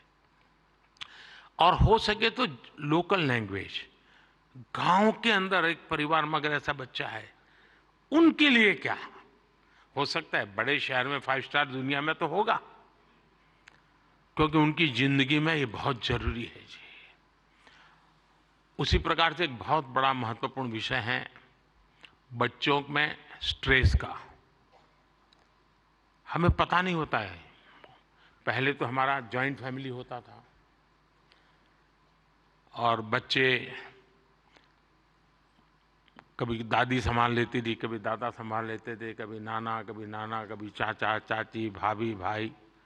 अब माइक्रो फैमिली है, दोनों लोग चले गए हैं, आया के पास बैठा है, पता नहीं उसको स्ट्रेस का क्या स्थिति, कुछ पता नहीं है। अब जैसे एग्जाम का समय होता है, स्टूडेंट्स में रिजल्ट को लेकर के चिंता बहुत बढ़ जाती है, सांस फूलने लग जाती है।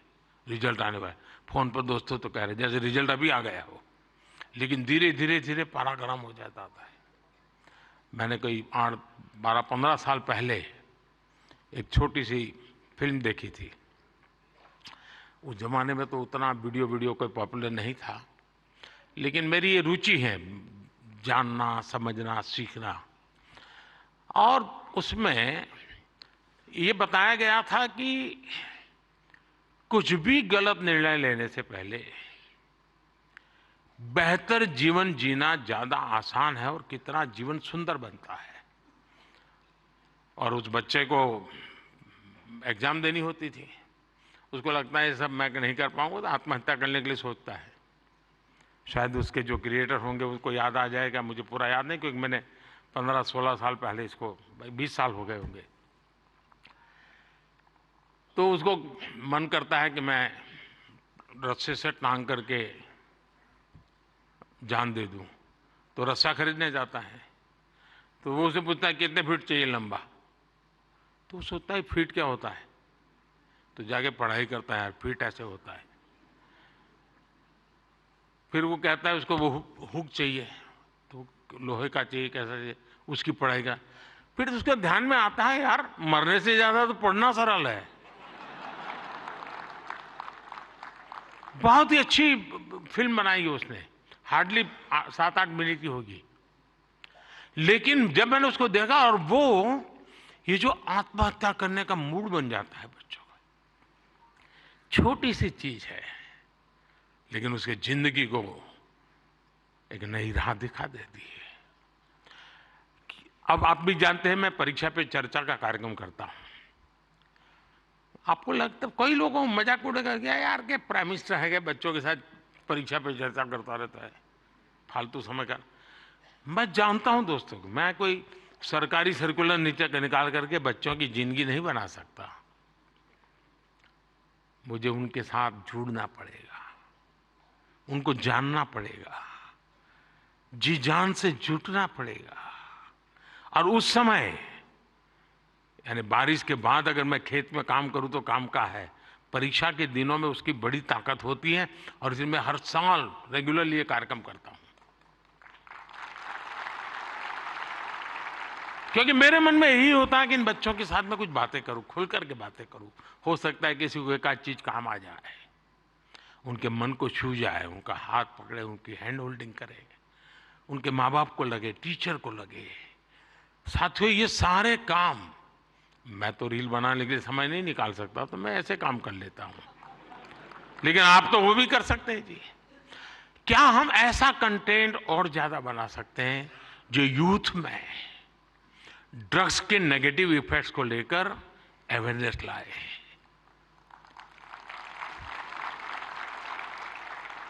हम बिल्कुल दावे से क्रिएटिव वे में समझा सकते हैं कि drugs is not a cool for youth. वरना क्या है यार, कूल हॉस्टल में बैठे हैं, कूल। साथियों, इसमें बहुत बड़ा, और आप लोग हैं बड़े, क्योंकि आप उनके साथ जुड़ सकते हैं, उनकी भाषा में बात कर सकते हैं।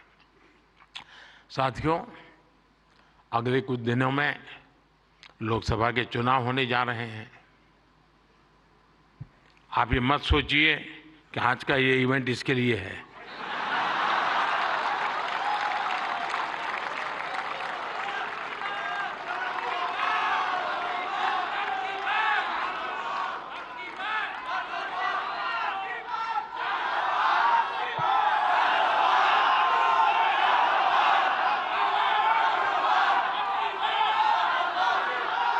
और मैं आपको गारंटी देता हूं कि हो सका तो नेक्स्ट शिवरात्रि पर भी, या तो डेट कोई और हो सकती है, या ऐसा कार्यक्रम मैं ही करूंगा।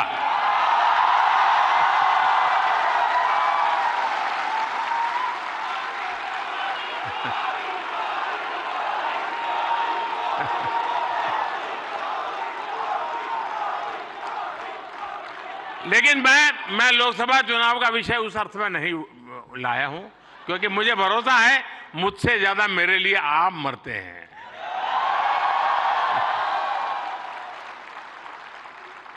और आप मेरे लिए इसलिए मरते हैं क्योंकि मैं आपके लिए जीता हूं,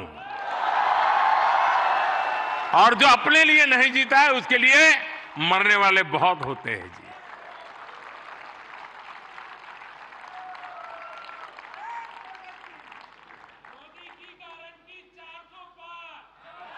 वो मोदी की गारंटी नहीं है, 140 करोड़ देशवासियों की गारंटी है।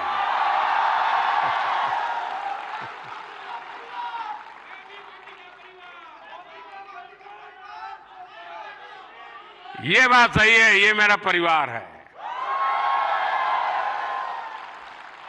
साथियों, मैं जो लोकसभा चुनाव की बात कर रहा था, और एक क्रिएटिव वर्ल्ड के लोग बहुत बड़ा काम कर सकते हैं। क्या हम ऐसा कुछ कर सकते हैं कि हमारे यूथ, और खास करके हमारे फर्स्ट टाइम वोटर, उनको हम जागरूक करने के लिए क्या कर सकते हैं, और उसको पता हो कि वोट देना यानी किसी को जिताना हराने का काम नहीं है जी। वोट देने का मतलब है तुम इतने बड़े देश की निर्णय प्रक्रिया के हिस्सेदार बने हो।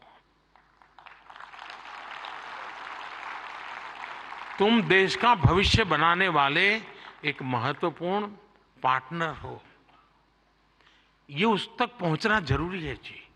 उसको कभी ये मत कहिए किसको वोट दो, लेकिन आप उसको जरूर कहिए कि वोट तो देना ही चाहिए। वो तय करेगा किसको देना किसको नहीं देना, वो तय करेगा, लेकिन वोट देना चाहिए, ये उसको जरूर कहना चाहिए। और मैं मानता हूं हमारे देश में, दुनिया के देश जहां जैसे जैसे समृद्धि बढ़ती गई, वोटिंग पैटर्न घटती गई। दुनिया में देश समृद्ध हुए, लेकिन अलग अलग व्यवस्थाओं ने समृद्धि तक ले गए और बाद में लोकतंत्र की दिशा में गए। भारत 100% लोकतंत्र के ही अधिष्ठान को लेकर के समृद्ध राष्ट्र बनने के सपने को लेकर के चला है, और दुनिया के लिए मॉडल बनने वाला है जी। ये दुनिया के लिए बहुत बड़ा मॉडल बनने वाला है, लेकिन उसमें मुझे मेरे देश के नौजवानों की भागीदारी चाहिए। 18, 19, 20, 21 साल के जैसे। साथियों, हम अपने आसपास देखते हैं कि जो दिव्यांगजन होते हैं, स्पेशली एबल्ड होते हैं, उसमें बहुत प्रतिभा होती है, टैलेंट होता है। आप उनके लिए भी एक बड़ा माध्यम बन सकते हैं, उन्हें सपोर्ट कर सकते हैं। हमारे दिव्यांगजनों में जो इनहेरेंट ताकत होती है, उसे बाहर लाने की आवश्यकता है। उसे भी सोशल मीडिया की शक्ति से जोड़ने की जरूरत है। साथियों, एक और विषय है भारत का इन्फ्लुएंस, भारत के बाहर और ज्यादा बढ़ाने का।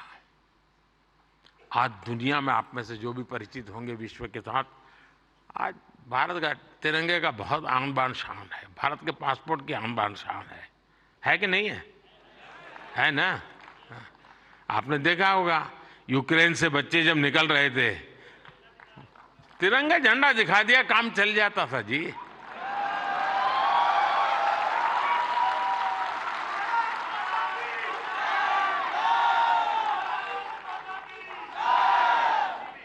ये सामर्थ्य ऐसे ही नहीं आया है दोस्तों, ये सामर्थ्य ऐसा ही नहीं आया है। इसके पीछे एक मिशन बोर्ड में तपस्या की गई है।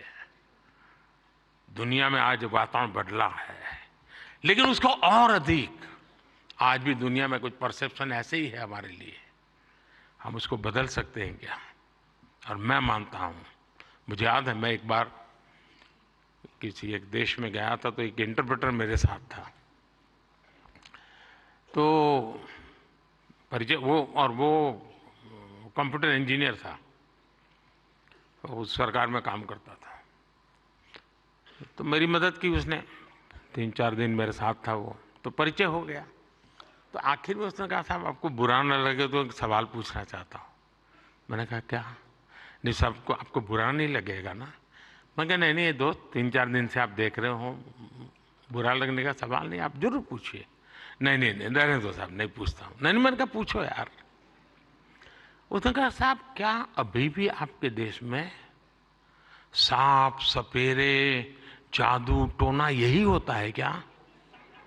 ये मुझे पूछा गया सवाल था जी। मैंने कहा देख दोस्त, हमारे लोग तो उस जमाने में तो बड़े ताकतवर थे, तो सांप बाप उनके लिए बड़ा बाएं हाथ का खेल था। अब मैंने कहा हमारी ताकत बहुत कम हो गई है, और धीरे धीरे करके मैंने कहा वो माउस पे आ गए हैं।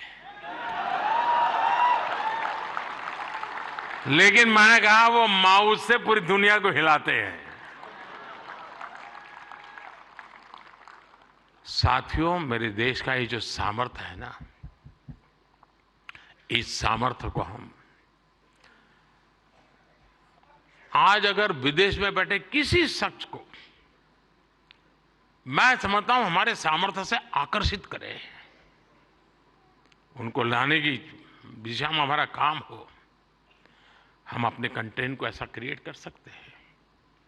आप पूरी दुनिया में भारत के डिजिटल एम्बेसडर्स हैं दोस्तों, और मैं मानता हूं ये बहुत बड़ी ताकत है। आप फ्रिक्शन ऑफ सेकंड दुनिया में पहुंच सकते हैं। आप वोकल फॉर लोकल के ब्रांड एम्बेसडर्स हैं। मैं कल श्रीनगर में गया था, तो एक नौजवान से मेरी बातचीत हो रही थी। मैं हैरान हूं, जो वो सिर्फ शहद का काम करता है, मधुमक्खी पालन का काम करता है, और आज ग्लोबली उसने अपनी एक ब्रांड पहुंचा दी है जी, जस्ट डिजिटल वर्ल्ड के माध्यम से। और इसलिए साथियों, आइए हम एक साथ मिलकर एक क्रिएट ऑन इंडिया मूवमेंट, मैं बहुत जिम्मेवारी के साथ आप लोगों से अपेक्षा कर रहा हूं, क्रिएट ऑन इंडिया मूवमेंट की शुरुआत करें।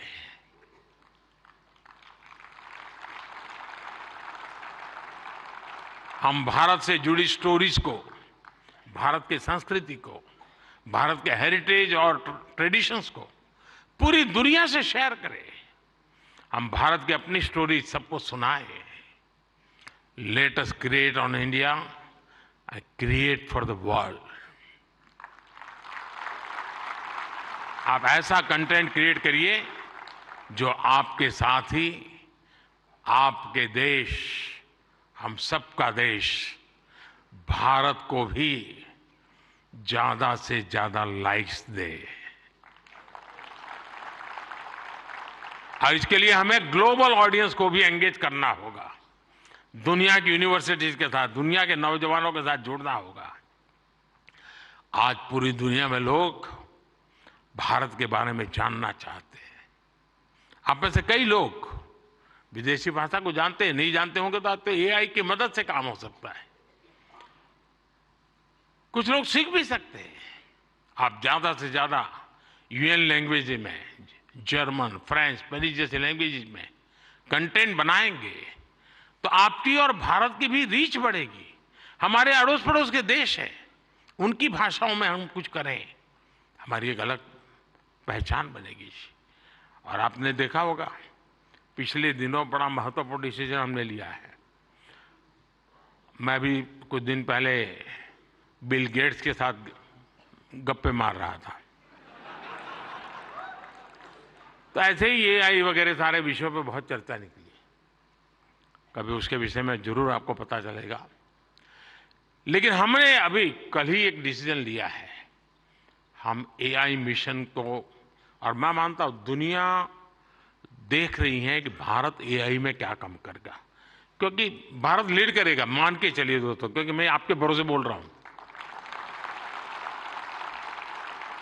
उसी प्रकार से आपने देखा होगा सेमीकंडक्टर, जिस प्रकार से भारत सेमीकंडक्टर की दुनिया में आगे बढ़ रहा है, और मैं बताता हूं कि हम 2G 4G वगैरह में बहुत पीछे रह गए, 5G में हमने लीड कर लिया। वैसा ही हम बहुत तेजी से सेमीकंडक्टर की दुनिया में, हम दुनिया में अपनी जगह बना लेंगे दोस्तों, और देखते ही देखते हम छा जाएंगे। और ये मोदी के कारण नहीं, मेरे देश के नौजवानों के कारण, मेरे देश के टैलेंट के कारण। इतना सामर्थ्य है। मोदी तो सिर्फ अवसर देता है, रास्ते से कांटे हटा देता है, ताकि मेरा देश का नौजवान तेज गति से आगे बढ़ चले। और इसलिए मैं चाहता हूं, जैसे हमारे पड़ोस के देश हैं, उनकी भाषाएं, उनके साथ उनकी सोच समझ के अनुकूल हम जितनी चीजें पहुंचाएंगे, मैं समझता हूं हमारा नाता और जुड़ेगा। हमें अपना विस्तार करना है, अपना प्रभाव पैदा करना है दोस्तों, और ये क्रिएटिव वर्ल्ड बहुत अच्छी तरह कर सकता है। और एआई की ताकत आप जानते हैं, आजकल देखा होगा, मैं अभी जो आपसे बात कर रहा हूं, कुछ ही समय में वो आपको हिंदुस्तान की 8-10 लैंग्वेजेज में ये मेरी सारी बातें आपको मिल जाएगी, क्योंकि मैं एआई का उपयोग करता हूं। आपके साथ अगर यहां आते जाते मेरा फोटो निकल गया, तो आप एआई के माध्यम से वो फोटो अपनी कलेक्ट कर सकते हैं। नमो ऐप पर जाएंगे, फोटो बूथ पे चले जाएंगे, आराम से आपको मिल जाएगी मेरी फोटो। आज से 5 साल पहले कहीं मिल गए होंगे, एक कोने में मुझे देख रहे, आपकी एक आंख फोटो में आई है, तो भी वो आपको खींच करके ले आएगा वहां। ये एआई की ताकत है, हमारे देश के नौजवानों की ताकत है। और इसलिए मैं कहता हूं सबको कि भारत के पास ये सामर्थ्य है, हम इस सामर्थ्य को लेकर के आगे जाना चाहते हैं, और नेशनल इंटरनेशनल लेवल पर भारत की एक छवि नई ऊंचाई पर ले जाने का काम हम अपनी इस क्रिएटिविटी से कर सकते हैं। एक फूड क्रिएटर किसी को मुंबई के बड़ा पाव की मशहूर दुकान तक पहुंचा सकता है। एक फैशन डिजाइनर दुनिया भर को ये बता सकता है कि भारत के कलाकारों की खूबी क्या होती है। एक टेक क्रिएटर पूरी दुनिया को बता सकता है कि मेक इन इंडिया से हम क्या बना रहे हैं और भारत में इनोवेशन कैसे बढ़ रहा है। एक गांव में बैठा ट्रैवल ब्लॉगर भी विदेश में बैठे किसी व्यक्ति को अपने वीडियो से हिंदुस्तान की यात्रा के लिए मोटिवेट कर सकता है। हमारे भारत में तो इतने अलग अलग तरह के मेले होते हैं, हर एक पर्व में अपनी एक स्टोरी होती है और दुनिया उसे जानना चाहती है। जो लोग भारत को जानना चाहते हैं, भारत के कोने कोने को जानना चाहते हैं, उनकी भी आप बहुत मदद कर सकते हैं।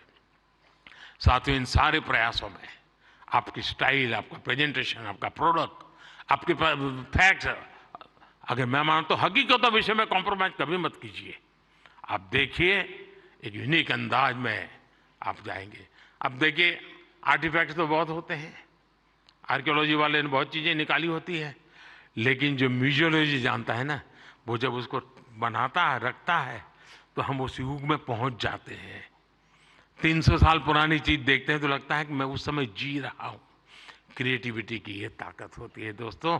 और मैं चाहता हूं कि मेरे देश के भीतर वो क्रिएटिविटी है जो मेरे देश का भाग्य बदलने के लिए एक बहुत बड़ा कैटलिक एजेंट बन सकता है। और इसी भावना से मैं आज आप सबको मिला, आप सबको बुलाया।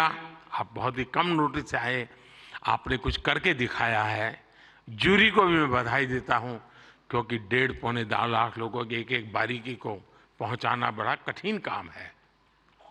लेकिन आने वाले दिनों में ये काम और अधिक अच्छे ढंग से, अधिक साइंटिफिक ढंग से हम कर पाएंगे। मैं फिर एक बार आप सबको बहुत बहुत शुभकामनाएं देता हूं। बहुत बहुत धन्यवाद।